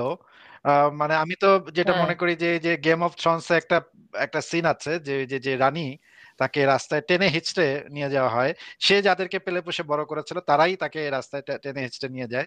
আমি তো তখন কল্পনা করছিলাম যে শেখ হাসিনারও এই একই অবস্থা হবে, কিন্তু সেটা থেকে সে পালায় গেছে। কিন্তু সে কিন্তু তার এগুলো প্রাপ্য ছিল, কিন্তু আমরা কিন্তু এটা আশা করি নাই যে একবারও অনুতপ্ত হয়নি, কিন্তু একবারও বলেনি যে আমি ভুল করেছি এদেরকে। হ্যাঁ, একই রকম সেই পুরনো কাশুন্দি এখনো পেরে যাচ্ছে, পুরনো কাশুন্দি, আমার স্বজনদেরকে মেরে ফেলা হয়েছে, আমি এটা করেছি, আমি সেটা করেছি, আমার স্বজনকে মেরে ফেলা হয়েছে, আমি এটা করেছি, আমার স্বজনকে মেরে ফেলা হয়েছে। এখন এই একই কাশুন্দি আর কত মানুষ, আর কত এই একই কাশুন্দি চিন্তা করেন আসিফ ভাই। বঙ্গবন্ধু, আমার মনে হয় না যে উনি শেখ মুজিবকে, ওনার পিতাকে উনি সত্যি শ্রদ্ধা করেন। যদি শ্রদ্ধা করতেন তাহলে ধর্মনিরপেক্ষতাকে আনতেন, রাষ্ট্রধর্ম ইসলামকে সরিয়ে দিতেন, কিন্তু সেটা তো করেননি। 72-এর সংবিধান তো তিনি ফেরত আনেননি। মানে শেখ মুজিবুর রহমান, মানে আমরা তার মানে খুব সবার পরিচিত ভাষণগুলোর কথা বাদ দেই, 7ই মার্চের ভাষণ বাদ দেই, তিনি আন্তর্জাতিক মানে বিভিন্ন মিডিয়াকে যখন ইন্টারভিউ দিচ্ছেন, তার কথা বলার বাচন ভঙ্গি, মানে মানুষ উজ্জীবিত হবে না কেন? শেখ হাসিনা এখনো কেন, মানে উনি ইউটিউবটারে বিটিভি মনে করেন, উনি মনে করেন এটা তার পান খাওয়ার আসর, সামনে সবাই বসে বসে পান বাড়ে দেবে, আপা খান, তিনি খাবেন আর খালেদা জিয়ারে একটু বকে দেবেন, ইউনূসকে টুপ করে, এই একই চর্বিত চর্বণ। এবং শেখ হাসিনা তার যে অনুসারীগুলোকে রেখে গেছে, দেখেন আমি ভুলে যেতে চাই আসিফ ভাই, যেহেতু তারা ক্ষমতায় নাই, তারা এখন দুর্বল, তাদের অনুসারীরা এসে যখন শতাব্দী ভবকে পিটানোটাকে, মারাকে, স্টল বন্ধ করাকে উল্লাস করছে, সেই শেখ হাসিনা ক্ষমতায় আসলে কি এই সন্ত্রাসীরা, এই যে আসিফ ভাই আপনারা তো সিপি গ্যাংয়ের সেই সন্ত্রাসীদের দেখা, অমিপিয়াল যে চটিপিয়াল, সে তো বহু আগের, আমরা কিন্তু ভুলে গেছিলাম। যখন আবার দেখি তার মেয়ের চেয়েও ছোট একটা বয়স, প্রেস সচিবের মেয়ের, মিয়া খলিফার, মানে তাদের রুচিটা দেখেন আসিফ ভাই। আপনার সেই স্ট্যাটাসটা পড়ছিলাম, আর আমি ওই স্ট্যাটাসটা যে তার মেয়ের জন্য আপনি শুভকামনা করছিলেন, আমি ওই সেই 2014 সালের স্ট্যাটাস পড়ে আমি ভাবতেছিলাম আসিফ ভাই এটা লিখছিলেন, তখন আমি এটা পড়ছিলাম, মনে আছে, ভুলে গেছিলাম। আমরা অমিপিয়ালদের ভুলে যেতে চাই, সেই সন্ত্রাসীদের লাইভে যায় শেখ হাসিনা, মানে তার লজ্জা শরম কিছু নাই। তার অনুসারীদের উদ্দেশ্যে আসলে কয়েকটা কথা, যে আসলে ওবায়দুল কাদের আসলে মাসুদের ভালো করতে পারে না, আর আপার অন্ধভক্তদের আসলে মাসুদ কেন, আল্লাহ যদি থাকে সে নাইমা আসলেও পারবে না এদের ভালো করতে, কারণ এরা তাদের ভালোটাই বোঝে না। আসিফ ভাই, আপনার কাছে জানতে চাই, এই যে জঙ্গি গোষ্ঠীদের যে তৎপরতা অপতৎপরতা যাই বলেন না কেন, তাদের যে এই মব কালচার, এই মব কালচারের ভিকটিম তারা এখন অলরেডি খামোখা উজিরে খামোখা বলা শুরু করছে, আর অন্যান্য যারা চোখ রাঙায় মানুষকে হুমকি দেয়, তাদের চোখ দেখলে তো মনে করেন আমারই ভয় লাগে। তাদের খুব ফ্যান কিছু লোকজন ছিলেন সাংবাদিক, তাদেরকে পাঠাইলাম, পাঠিয়ে বললাম যে এটা কেমন লাগে, যুবলীগ, বলে ছাত্রলীগ, ফ্রান্স থেকে জাহাঙ্গীর, উস্কানি দেয়। কি আর কে যেন আছে, মুজাম্মেল। দেখেন তাদের এখানে যে মব মানে মব মারানি যে বলবে যে মব জাস্টিস, তারই সব ঠিক। এদের মুখের ভাষা দেখেন আসিফ ভাই, আপনাকে একটা জিনিস মনে করতে বলি, এরা কিন্তু পুরোটাই গণজাগরণ মঞ্চ শাহবাগ আন্দোলনকে কপি করেছে। তাদের স্টাইল দেখেন, পতাকা দেখেন, সবই ভাই কপিটা করলি, বেয়াদবিটা পাইলি থেকে। এই যে মব মারানির কথাটা বলছে, শাহবাগের একদম দূরবর্তী কোনো একদম পেছনের সারিতে দাঁড়িয়ে থাকা কোনো কর্মীর কাছ থেকে এই শব্দগুলো শোনা যাবে না। শাহবাগ আন্দোলনে কোনো বেয়াদব ছিল না। হ্যাঁ, দুই একজন বিচ্ছিন্ন কাজ করছে, জুতা মারছে, কিন্তু মানে রাজাকারের লাশের মধ্যে জুতা মারছে, তো আমরা তো মরে যাওয়া বাইচে থাকাই বিশ্বাস করেন, ওটা ভুল ত্রুটি বলতেছি না, কিন্তু এই যে শব্দ ছাত্রদের মুখ থেকে, আমাকে একজন ভাই আপনাকে কিন্তু এই গণশত্রু বলেছেন। গ্রামের একটা লোক, ফার্মার, খুব শিক্ষিত না, উনি জেনে গেছেন যে আমি একজন গণশত্রু। আচ্ছা, সবাই জানে, ওনারা জানতে চান না, ওনারা মানতে চান না, এই জানার মানার জন্য যদি ওনাদের একটু বুদ্ধি পরামর্শ দিতেন আসিফ ভাই। আমি আগের ছবিটা কি একটু আনবেন? আমার কাছে মনে হচ্ছিল যে বাংলা সিনেমার ডিপজলকে আমি দেখছি। বাংলা সিনেমার ডিপজল যেভাবে ডায়লগ দিত, ওই যে ফেসবুকে রিলস আসে মাঝে মাঝে ডিপজলের রিলস, এই যে ছেলেটাকে দেখে তো মনে হচ্ছে যে ডিপজলকে কপি, একদম ডিপজল। দেখেন, আপনি দেখেন চোখ, জি, মানে বাংলা চোখ দেখেন, মনে হচ্ছে ফেন্সিডিল খেয়ে দাঁড়ায় আছে। দেখেন বাংলা সিনেমার যে ইয়াগুলা ছিল, মানে মানে অত্যন্ত নিকৃষ্ট মানের ভিলেন গুলা ছিল, মানে তারা চলে এসছে, রাস্তাঘাটে চলে এসছে। আসিফ ভাই, আপনি তো জেলে ছিলেন, আপনি দেখছেন না, জেলে থাকলে নতুন কেউ আসলে আমদানিতে বা নতুন আসলেই তাকে আলাদাভাবে সবাই দেখতো, মানে সে যে নতুন এটা আর বলে দিতে হইতো না, মানুষের মাথামাতি দেখলেই বোঝা যেত। যারা বাবা ফেন্সিডিল খেয়ে ঢুকতো তাদের চোখ দেখতাম এরকম, এবং জিজ্ঞেস করলে কেউ বলতো অনেকদিন ঘুমাই না, কেউ বলছে বেশি ঘুমাই। এদের চোখ দেখেন, দুইটারই চোখ দেখেন, একটা কথা বলতেছে, 90 সালে সম্ভবত 90 সালে তারা থাকতো, এই 90 সালের লোক দেখে মনে হচ্ছে 90 সালের। দেখেন চোখগুলো, কি বাংলাদেশ আসিফ ভাই। তাদের উদ্দেশ্যে যদি একটু বলতেন, যদি মানে এরা তো শিশু, মানে ছোট বাচ্চা কাচ্চা, এদের যদি একটু, এরা শুনবে কিনা সেটা অন্য বিষয়, কিন্তু তাও আমার নাগরিক দায়িত্বটা যদি একটু পালন করেন আসিফ ভাই। মানে এইটা একজন মানে বিপ্লবীদের কাজ, এই আচরণ হচ্ছে বিপ্লবীদের এই আচরণ। তাহলে তো ভাই এই কি বিপ্লব তোমরা করলা? তোমাদের এই কি বিপ্লব? তোমাদেরকে আমরা সহানুভূতি জানালাম, তোমাদেরকে আমরা সমর্থন দিলাম, তোমরা এখন এই কাজগুলা করতেছো। আমাদের সব দিক থেকেই মার খাইতে হবে, এটা আওয়ামী লীগ হোক, বিএনপি হোক, জামাত হোক, বা এই বর্তমান সরকার হোক, সব দিকেই আমাদের মার খাইতে হবে, এটা আমরা জানি। কিন্তু বাংলাদেশ যতদিন পর্যন্ত না একটা সেকুলার, একটা কল্যাণকামী রাষ্ট্রে পরিণত হচ্ছে, ততদিন পর্যন্ত আমাদের তো মার খাইতেই হবে, এটা কিছু বলার নাই। কিন্তু তোমরা তো সেই প্রত্যাশাটা দিয়েছিলা, তোমরা তো সেই কথাগুলো বলেছিলা যে তোমরা এমন একটা সংস্কার করবা, এমন একটা সোসাইটি তৈরি করবা যে এই সোসাইটিতে সবাই মিলে থাকতে পারবে।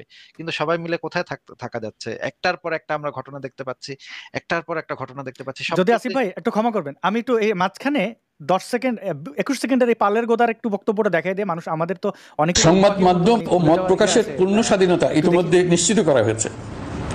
আমরা সবাইকে বলে দিয়েছি, আপনারা মন খুলে আমাদের সমালোচনা করুন, আমরা সবার মতামতের প্রতি শ্রদ্ধাশীল।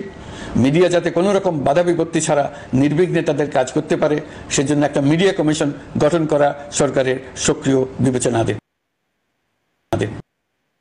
সংবাদ মাধ্যম ও মত প্রকাশের পূর্ণ স্বাধীনতা ইতিমধ্যে নিশ্চিত করা হয়েছে। আমরা সবাইকে বলে দিয়েছি, আপনারা মন খুলে আমাদের সমালোচনা করুন, আমরা। আর কি বলবো আসিফ ভাই, জি আপনি থামানোর জন্য দুঃখিত।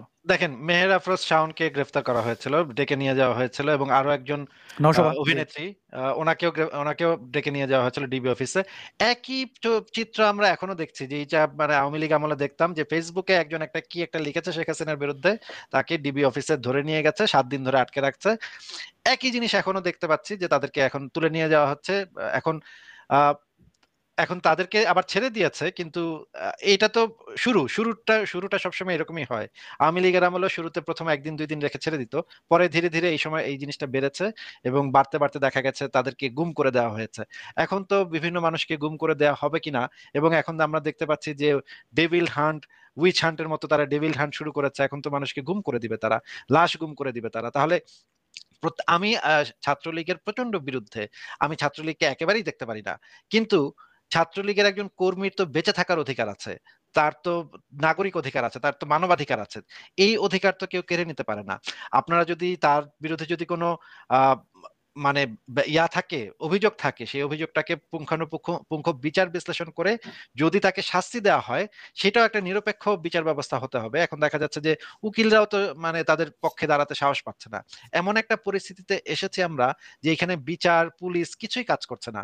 তাহলে এই সরকার দিয়ে আমরা কি করব? এই ইউনূস সরকার যে এখনো বসে আছে, এটা কেন বসে আছে এই জিনিসটা তো আমি বুঝতে পারছি না। ওনার বয়স হয়েছে, ওনার তো উচিত মানে মানে ক্ষমা টমা চেয়ে এখন পদত্যাগ করা, কারণ উনি তো এটা সামলাতে পারছেন না। উনি তো সব দিক থেকে ব্যর্থ, একটা দিকও তো নাই যে দিক থেকে উনি সফল হয়েছেন। প্রত্যেকটা দিকে উনি ব্যর্থ হচ্ছেন, প্রত্যেকটা দিকে ওনার সরকার ব্যর্থ হচ্ছে। তাহলে এই সরকার বসে আছে কেন, এই জিনিসটা আমি বুঝতে পারছি না। ওনাদের তো যদি এরকম হয়, ওনার তো বয়স হয়েছে, উনি তো যে খুব বেশি দিন যে বেঁচে থাকবেন তাও তো না। এই শেষ বয়সে এই গালিটা খাওয়ার দরকারটা কি ছিল? ওনাকে আমরা সম্মান করতাম, উনি আন্তর্জাতিকভাবে স্বীকৃত একজন মানুষ। উনি বিভিন্ন বিশ্ববিদ্যালয়ে ওনার নামে আছে, একটা জায়গা আছে, একটা সেন্টার আছে, ইউনুস সেন্টার। আমি যেই শহরে থাকি সেই শহরে একটা ইউনুস সেন্টার আছে, এই শহরের পাশের শহরে একটা ইউনুস সেন্টার আছে। মানে উনি একটা ইম্পর্টেন্ট ক্যারেক্টার, ওনাকে ওনার নাম বললে পৃথিবীর বিভিন্ন দেশের মানুষ ওনাকে চেনে। এই শেষ বয়সে এসে এই গালিটা খাওয়ার দরকারটা কি ছিল? আমি এটা বুঝতে না, শোনো, দরকার আছে, কারণ হচ্ছে উনি শান্তিতে নোবেল প্রাইজ পেয়েছেন বলে যে তিনি শান্তি পছন্দ করেন বা শান্তি বিরাজ করুক চান তার নিজের দেশে, তা নয়। তিনি একটা জঘন্য রকম প্রতিশোধ পরায়ণ লোক। তিনি যদি ক্ষমতায় থাকেন তাহলেই এত চমৎকার প্রতিশোধ নিতে পারেন, যেমন বঙ্গবন্ধুর বাড়ি ভেঙে দেওয়া, যদি আমি বঙ্গবন্ধু বলি না, শেখ মুজিবই বলি। তো তারপর হাসিনার উপর যে প্রতিশোধ তিনি নিতে পারছেন ক্ষমতায় থেকে, সেটা তো ক্ষমতায় না থাকলে পারতেন না। প্রতিশোধ পরায়ণ লোক কিন্তু ভাবে না আমার বয়স হয়ে গেছে, আমার সম্মান আছে, আমার সম্মান নষ্ট হচ্ছে, তা নয়। হাসিনা যেমন স্তাবক পুষতেন, এই স্তাবকেরা সারাক্ষণ হাসিনার প্রশংসা করতো, এইরকম ইউনূসেরও স্তাবক আছে, তারা সারাক্ষণই ইউনূসের প্রশংসা করছে। এবং এই যে আওয়ামী লীগদের একেবারে ধ্বংস করে দেওয়া, কোনো ছাত্রলীগ বলতে কিছু থাকবে না, আওয়ামী লীগ পার্টি বলে কিছু থাকবে না, এই যে করছে, এগুলো তো জাস্ট প্রতিশোধ নিচ্ছে হাসিনার ওপর। হাসিনা যে ইউনূসকে অবজ্ঞা করেছে, উপেক্ষা করেছে, সেটার প্রতিশোধ। এবং বয়স হয়ে গেলে যে প্রতিশোধ পরায়ণতা চলে যায়, সব মানুষ যে উদার হয়ে যায়, তা তো নয়। তারা সাংঘাতিক রকমের হিংস্র আচরণ করতে পারে যতই বয়স হোক। তারা একটুও ভাবে না যে আমার সুনাম নষ্ট হচ্ছে কি না নষ্ট হচ্ছে না। ওই স্তাবক বেষ্টিত থাকলে তারা তারা সবসময় বলছে ইউনূসকে যা করছে ইউনূস ভালো করছে, আর তার প্রতিশোধ নেওয়া হয়ে গেল। অনেক ধন্যবাদ। আমরা এই এখন যাদেরকে দেখতে পাই বিপ্লবী হিসাবে, খুব তারা মানুষকে হুমকি ধমকি দিয়ে বেড়াচ্ছে, আসিফ ভাই আপনার কাছে জানতে চাই, তার আগে একটা ভিডিও দেখাই। এই যে ছেলেটাকে দেখলেন, ওকে হলে ছাত্রলীগ কিভাবে শাসায় দেখেন, ছাত্রলীগকে সে কতটা করতো আর কি, জি হুজুর করতো। দেখেন, এটা গত বছরের ভিডিও। যদি কারো কোনো সমস্যা হয় তাহলে তো বাকি যদি বাসার মানুষ ওয়াকাম নিয়ে আসবে, আমার ল্যাপটপ আছে, হলে বসে করবা। আমি প্রতিদিন ক্যাম্পাসে যাবো ভাই, এত বেকার না ভাই, ভাই বসে নাই, ভাই কিসের কাজ বসে নাই? যখন বসেছিল তখন কাজ করে নাই, কারণ একেবারে মনে করছে কাজ নেই, বসে নাই। ঠিক আছে, এই যে তোমাদের হলো 20 তারিখ পরীক্ষা, আজকে 18 তারিখ, প্রশ্ন কালকেও করবো না, প্রশ্ন 20 তারিখে যেই করবা না, এইরকম হয় না, 2 দিন আগে প্রশ্ন হয়ে যাবে, 2 দিন আগে প্রশ্ন হয়ে যায়, কি আর বলবো, এত বোকা ঠিক হয় না ভাই আপনার। তারা সম্ভবত প্রশ্ন ফাঁস নিয়ে কিছু একটা বলছিল, কিছু একটা বুঝে নিত ছাত্রলীগ করলে যেটা হয় আর কি। এই ছাত্রলীগের ট্রেনিং প্রাপ্ত এরা এসে এখন আবার শেখ হাসিনা 32 নম্বর, একই লোক, কিন্তু আগে ছিল চরম মাত্রার দালাল, বাবা মুজিব ছাড়া আর কোনো কথা নাই, আবার এখন হয়েছে যে মুজিব সবচেয়ে খারাপ। আসিফ ভাই, এদের মতো করে যদি মানুষ জবাব দেয়, যে কথাটা আমি বলতে চাই, যেমন আপনারা দুইজনই বই লিখেছেন একাধিক, এবং আপনারা বইয়ের মর্যাদা বোঝেন, যদিও এই মোল্লা মুন্সিরা তারা এসে বই পড়াতে চায় বা বই ভাঙতে চায়, বই নিষিদ্ধ করা। সালমান মমিকাকে হত্যা করা হয়েছে কারণ সে বই পড়াইছে, আবার মুসলমানরাই বলছে কোরআন পড়ে না, তো সেই কোরআন পড়ে না আবার পড়ানো দুইটাই ঘটে, তারা দুইটাতেই রিয়াক্ট করে। এই বইমেলায় বই বন্ধ করার কারণে যে তাণ্ডবটা চালাইছে, এখন যদি কোরআন পড়ানো শুরু করে বাংলাদেশে অনেকেই, তাহলে এটা থামাবে কে? তখন তো তারা বলবে যে হ্যাঁ, কান্নাকাটি শুরু করবে। অলরেডি আনন্দবাজার কেন নিউজ প্রকাশ করেছে, তাই তারা কান্নাকাটি শুরু করে দিয়েছে। এই দ্বিচারীদের নিয়ে একটু যদি বলতেন। এটা তো মানে আরো মর্মান্তিক একটা ব্যাপার যে যাকে মানে কোরআন পড়ানোর অভিযোগে যাকে বাসায় ঢুকে গুলি করে মেরে ফেলা হইলো, এটা তো আরো মর্মান্তিক ব্যাপার। একজন মানুষ যদি কোরআন পড়ায়ও একটা বই, এটা তো তার নিজের পয়সায় কেনা, সেটা যদি সে পড়াতে চায় তাহলে তো সে পড়াতে পারে, এটা তো তার অধিকার আছে। এবং ইউরোপের যে সেকুলার সোসাইটি, এটা তো এই জিনিসটাকে প্রোটেক্ট করে, তার এই ধরনের কাজকে প্রোটেকশন দেয়। কিন্তু আমরা দেখতে পাচ্ছি যে তারা এখন বিভিন্ন জায়গাতে ঢুকে গেছে এবং ইউরোপেও তারা ঢুকে গেছে, এই কাজগুলো তারা ইউরোপে বসে পর্যন্ত করছে। এখন বাংলাদেশের এই যে ছেলেদের ছবি আপনি দেখালেন, যে সমন্বয়ক না কি এরা এরা আমি দেখতে পাচ্ছি যে আগে তারা আওয়ামী লীগের ছাত্রলীগের পিটানি খেয়েছে, এখন তারা বুঝতে পেরেছে যে এখন দেখেন মাদ্রাসাতে যে ছাত্ররা আসলে ছোটবেলা থেকে তাদেরকে মাদ্রাসাতে পাঠিয়ে দেওয়া হয়, তাদেরকে তো মারধর করা হয়, প্রচন্ড মারধর করা হয়, রেপ করা হয়, এই জিনিসগুলো আমরা সবাই জানি। এবং এরাই কিন্তু পরবর্তীতে সেই মাদ্রাসার শিক্ষক হয়, মাদ্রাসার শিক্ষক হয়ে শেষে তারা আবার আরেক বাচ্চাদেরকে ডেকে এনে, বাচ্চাদেরকে ধরে এনে সেই বাচ্চাদের সাথে একই কাজ তারা করে, যে কাজ তাদের উপর হয়েছিল। এই ছেলেদের ক্ষেত্রেও দেখা যাচ্ছে একই ঘটনা। আগে তারা ছাত্রলীগের চড়থাপ্পড় খেত বিভিন্ন জায়গাতে, এখন তারা যে কাজটা করছে, এখন তারা ভেবেছে ক্ষমতা পেয়ে গেছে, এখন আমি তাদের উপরে সেই প্রতিশোধটা তুলবো। এই যে পারস্পরিক যে প্রতিশোধ নেওয়ার মানে মানে মানসিকতাটা, এটা কিন্তু মাইর খেতে খেতে মানে আসলে বাঙালি জাতিগোষ্ঠীরই এই রকমের একটা অবস্থায় তারা পৌঁছে গেছে যে তার ওই ছোটবেলা থেকে যে মাইর খেয়ে খেয়ে যে বড় হয়েছে, চড়থাপ্পড় খেয়ে খেয়ে যে বড় হয়েছে, তাদের যে আত্মসম্মানটা নষ্ট হয়ে গেছে, তাদের যে সেলফ ডিগনিটি নষ্ট হয়ে গেছে, এই জিনিসটা কারণে তারা এখন একই কাজ অন্যদের সাথে করতে চায়। তারা এখন বুঝতে পারে যে আমার যখন ক্ষমতাটা হবে, তখন আমি যখন পাওয়ারফুল, তখন আমি আরেকজনের উপরে আক্রমণ করতে পারি, যে যেমন ইচ্ছা তাকে মারতে পারি, পেটাতে পারি। এই জিনিসটা তারা শিখে শিখে বড় হয়েছে। এখন এইখান থেকে উত্তরণের জন্য তো আসলে অনেক কাজ করতে হবে, অনেক কিছু করতে হবে। এবং ইউনূস সরকার তো আমি দেখতে পাচ্ছি না যে এরকম কিছু তারা পরিকল্পনা করছে। অনেক ধন্যবাদ আসিফ মহিউদ্দিন ভাই। তসলিমা নাসরিন, আপনার কাছ থেকে শেষ বক্তব্য, আমরা একদম লাইভের শেষের দিকে, আপনার কাছ থেকে শেষ বক্তব্যটুকু শুনতে চাই। এই বিষয়টা যদি একটু টাচ করেন, যে প্রকাশক লেখকদের অবস্থা বর্তমানে তো আমরা দেখতেই পাইলাম, এটা একটা ঘটনা, একটা উদাহরণ, জলজ্যান্ত দৃষ্টান্ত। আপনার কি পরামর্শ থাকবে তাদের নিরাপত্তার জন্য? কম্প্রোমাইজ করা, মেরুদণ্ড আরো একটু নেওয়া হয়, একটু বয়স হয়ে প্রথমে এই জুলাইয়ের স্লোগান, আমরা যেখানে দেখলাম এখানে জুলাইয়ের স্লোগান, আবু সাইদ মুগ্ধ, শেষ হয়নি যুদ্ধ বলিয়া তারপরে আমার দাবিটা চাই। আপনি কি বইয়ের উপরে আবু সাইদ মুগ্ধ, আমি তোমাদের ভক্ত, তারপরে বইয়ের লেখা শুরু করা, এরকম? বইগুলোর তো দরকার নেই। সে যে মানুষ, একজন লেখক এবং প্রকাশক বা যে কোনো মানুষেরই যা মত, যে কোনো মতেই তারা বিশ্বাস করতে পারে। এবং একটা দেশে বিভিন্ন রকমের মতের মানুষ থাকবে, বিভিন্ন রকমের দর্শনের মানুষ থাকবে, বিভিন্ন রকমের রাজনৈতিক আদর্শে বিশ্বাস করা মানুষ থাকবে, কিন্তু সেটা তো থাকতে দিচ্ছে না। সেই আওয়ামী লীগও চাইতো সবাই আওয়ামী লীগের পক্ষে থাকুক, ইউনূস সরকার চাইছে সবাই সেই জুলাই বিপ্লবের পক্ষে থাকুক এবং এই মব ভায়োলেন্সের পক্ষে থাকুক। সেটা তো হয় না। এখন বইমেলায়, জানো, তোমরা তো হয়তো দেখেছো, আমি কিন্তু যতদিন বইমেলায় গেছি, সে 80-র দশকে মূলত এবং 90 দশকের শুরুতে, আমি কখনো এই মোল্লা মুন্সিদের কখনো বইমেলায় আসতে দেখিনি, অমর একুশে বইমেলায় আসতে দেখিনি। এখন দেখছি তারা এইসব মানে বেশ ঘুরে বেড়াচ্ছে, বোরখাওয়ালিদেরও দেখতে পাচ্ছি, সেগুলো আমার অভ্যেস নেই, মানে আমি দেখিনি। এখন কথা হচ্ছে যে এটা খুব জরুরি, যখনই এই তো প্রথম নয়, এর আগেও তো বিভিন্ন প্রকাশনী বই বন্ধ করেছে, কারণ হামলার হয়েছে তাদের উপর, এই বই রাখা যাবে না। রোদেলা প্রকাশনীর কথা না, আরো কিছু বই বেরিয়েছিল, সেগুলো বইমেলা থেকে উঠিয়ে নেওয়া হয়েছে। আমারগুলো তো ঘটেছে অনেক আগে, সেই 90-এর দশকের শুরুতে। তারপরেও আরো এরকম ঘটনা ঘটেছে। লেখক, তারপর তো আমরা দেখেছি প্রকাশক দীপন কিভাবে খুন হয়েছিল, কিভাবে টুটুলকে অ্যাটাক করা হয়েছিল, প্রকাশকদেরও অ্যাটাক করা হয়। আজকে যেমন দেখলাম ভবকে অ্যাটাক করা হয়েছে। আমি জানি না এখন তার অবস্থা কি, পুলিশ তাকে নিরাপত্তা দিয়েছে কিনা, দিচ্ছে কিনা, এবং আরো কাল পরশু যতদিন মেলা থাকবে এই সব্যসাচী প্রকাশনীর কি হাল হবে, এদের স্টলের আশেপাশে পুলিশ থাকবে কিনা, এদেরকে নিরাপত্তা দেবে কিনা এবং প্রকাশককে নিরাপত্তা দেবে কিনা জানি না। কিন্তু এখনই যেন শুরু হয় প্রকাশককে নিরাপত্তা দেওয়া এবং ওই স্টলের আশেপাশে যেন পুলিশ থাকে এবং কোনো কোনো মৌলবাদী জঙ্গি জেহাদি যেন অ্যাটাক করতে না পারে এবং তারা যেন না মনে করতে পারে যে আমাদের ইচ্ছে হয়েছে অ্যাটাক করা, ওকে আমরা অ্যাটাক করব, ও কেন সেই বইগুলো ছাপায় যে বইগুলো আমরা পছন্দ করি না, বা সে জুলাই বিপ্লবে ইয়ে ছিল না, হ্যাঁ সে জয় বাংলা বলেছে, এইসব ছুতোয় যেন কোনো প্রকাশককে কোনো লেখককে অ্যাটাক করা না হয়, যেন সরকার তাদের নিরাপত্তার ব্যবস্থা করে। এবং শুধু তাই নয়, যারাই অ্যাটাক করতে চায়, যারাই হুমকি দেয়, তাদের বিরুদ্ধে যেন অ্যাকশন নেওয়া হয়। যদি বিরুদ্ধে অ্যাকশন না নেওয়া হয় অ্যাটাক কিন্তু চলতে থাকবে।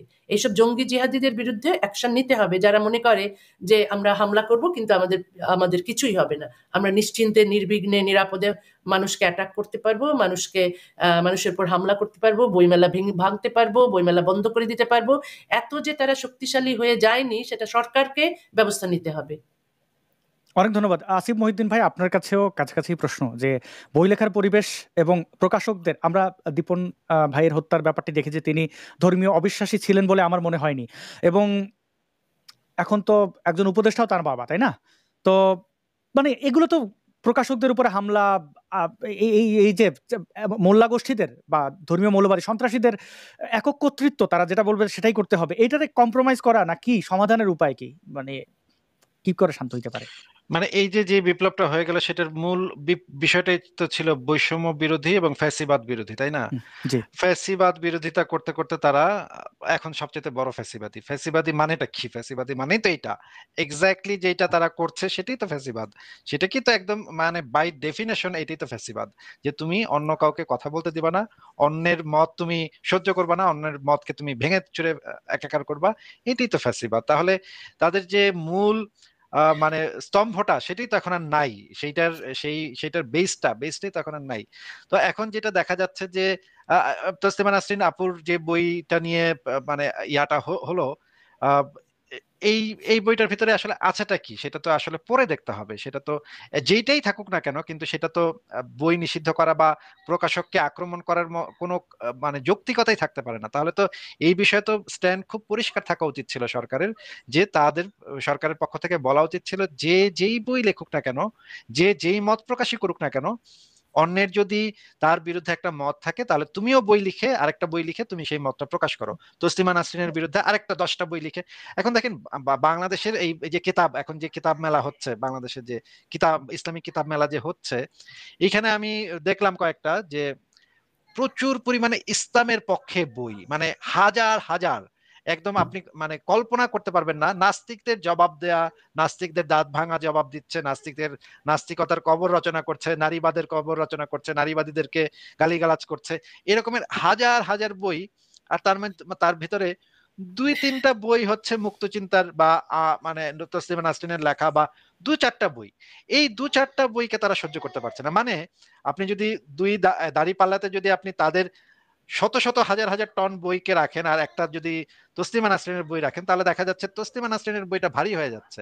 এইটা থেকে তো বোঝা যায় যে তাদের অবস্থাটা, তাদের নৈতিক যে অবস্থানটা, সেই অবস্থানটা আসলে কোথায়। আমি চট করে একটা জিনিস শেয়ার দিচ্ছি, আপনি একটু দেখান, এই জিনিসটা দেখাতে পারেন।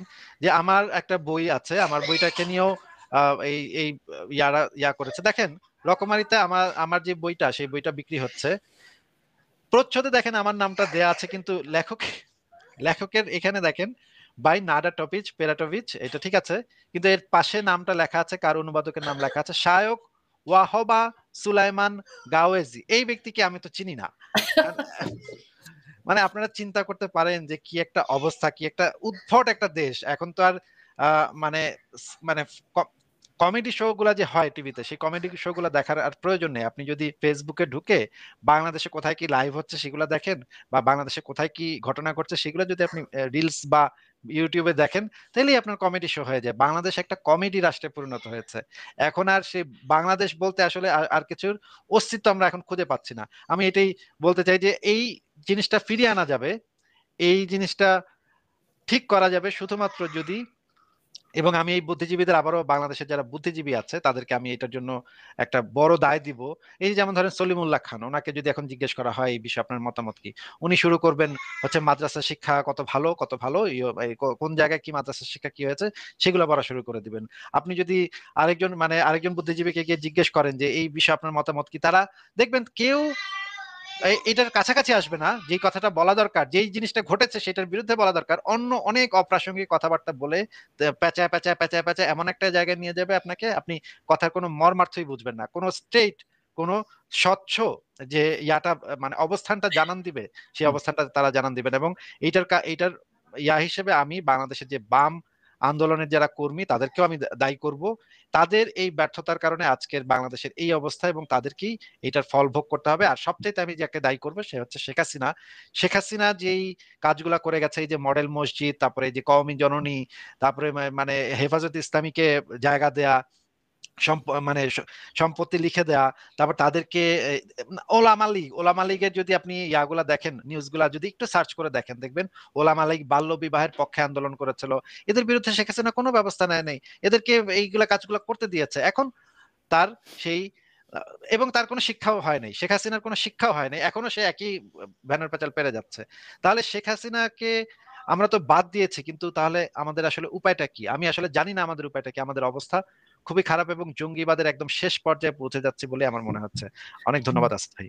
অনেক ধন্যবাদ আসিফ মহিউদ্দিন ভাই, অনেক ধন্যবাদ তসলিমা নাসরিন। আমরা শেষ একটা ভিডিও দেখে দর্শকদের কাছ থেকে আমরা বিদায় নিয়ে নিচ্ছি। দর্শক বন্ধুরা, আপনারা প্রায় আমাদেরকে শুরু থেকে শেষ পর্যন্ত ফেসবুক ইউটিউব মিলিয়ে 5 থেকে 6 হাজার মানুষ দেখছিলেন। এত গভীর রাতে আপনারা আমাদের সাথে ছিলেন, এর জন্য ধন্যবাদ। এবং শেয়ার করতে পারেন, কারণ এই বিষয়ে যত মুখ বন্ধ রাখবেন তত এটা আধার ঘনিয়ে এসছে। এখন আসলে প্রতিদিন আমরা আমাদের বাংলাদেশের বাইরে প্রতিদিন দেখি উন্নতি করতে। আপনি পশ্চিমবাংলার দিকে তাকান, তারা উন্নতি করছে। ভারতের অন্যান্য রাজ্যগুলো দেখেন উন্নতি করছে। নেপালের দিকে তাকান, উন্নতি করছে। আসিফ ভাই, আপনি নেপালে গেছিলেন, আপনি বেড়াতে গেছিলেন, সেখানে কানিজাপাও ছিলেন। আপনি যে নেপালকে দেখে এসেছেন, এখন যান, দেখবেন আরো সুন্দর হয়েছে। একমাত্র বাংলাদেশ দেখি যারা কিনা বিপদে। এই যে বিপ্লব বলছে, শ্রীলঙ্কাও তো তারা তাদের স্বৈরশাসককে পতন ঘটিয়েছিল, তারা কিন্তু এইভাবে কমোড নিয়ে দৌড়ায় নাই। তারা গেছে, খাটের মধ্যে শুয়েছে, তারা আবার কিন্তু দেখেন একজন নারীর অন্তর্বাস। আপনি শ্রীলঙ্কা এরকম কিছু এগুলো দেখাতেই পারবেন না কেন? ওই রাজার কি ওই স্বৈরশাসকের কি স্ত্রী সন্তান ছিল না? তাদের কি কাপড় চোপড় ছিল না? এরকম অসভ্য একমাত্র বাঙালিদের দেখতে পাবেন। এই জাতিটার উন্নতির জন্য আসলে আমার মনে হয় ভাবা উচিত তাদের। অনেক ধন্যবাদ আপনাদের দুজনকে এবং দর্শক বন্ধুদেরকে। আপনারা এই ভিডিওটি দেখুন, কি ঘটেছিল, কিভাবে শতাব্দী ভবকে পুলিশের নিরাপত্তা থাকা অবস্থায় হামলা করেছে।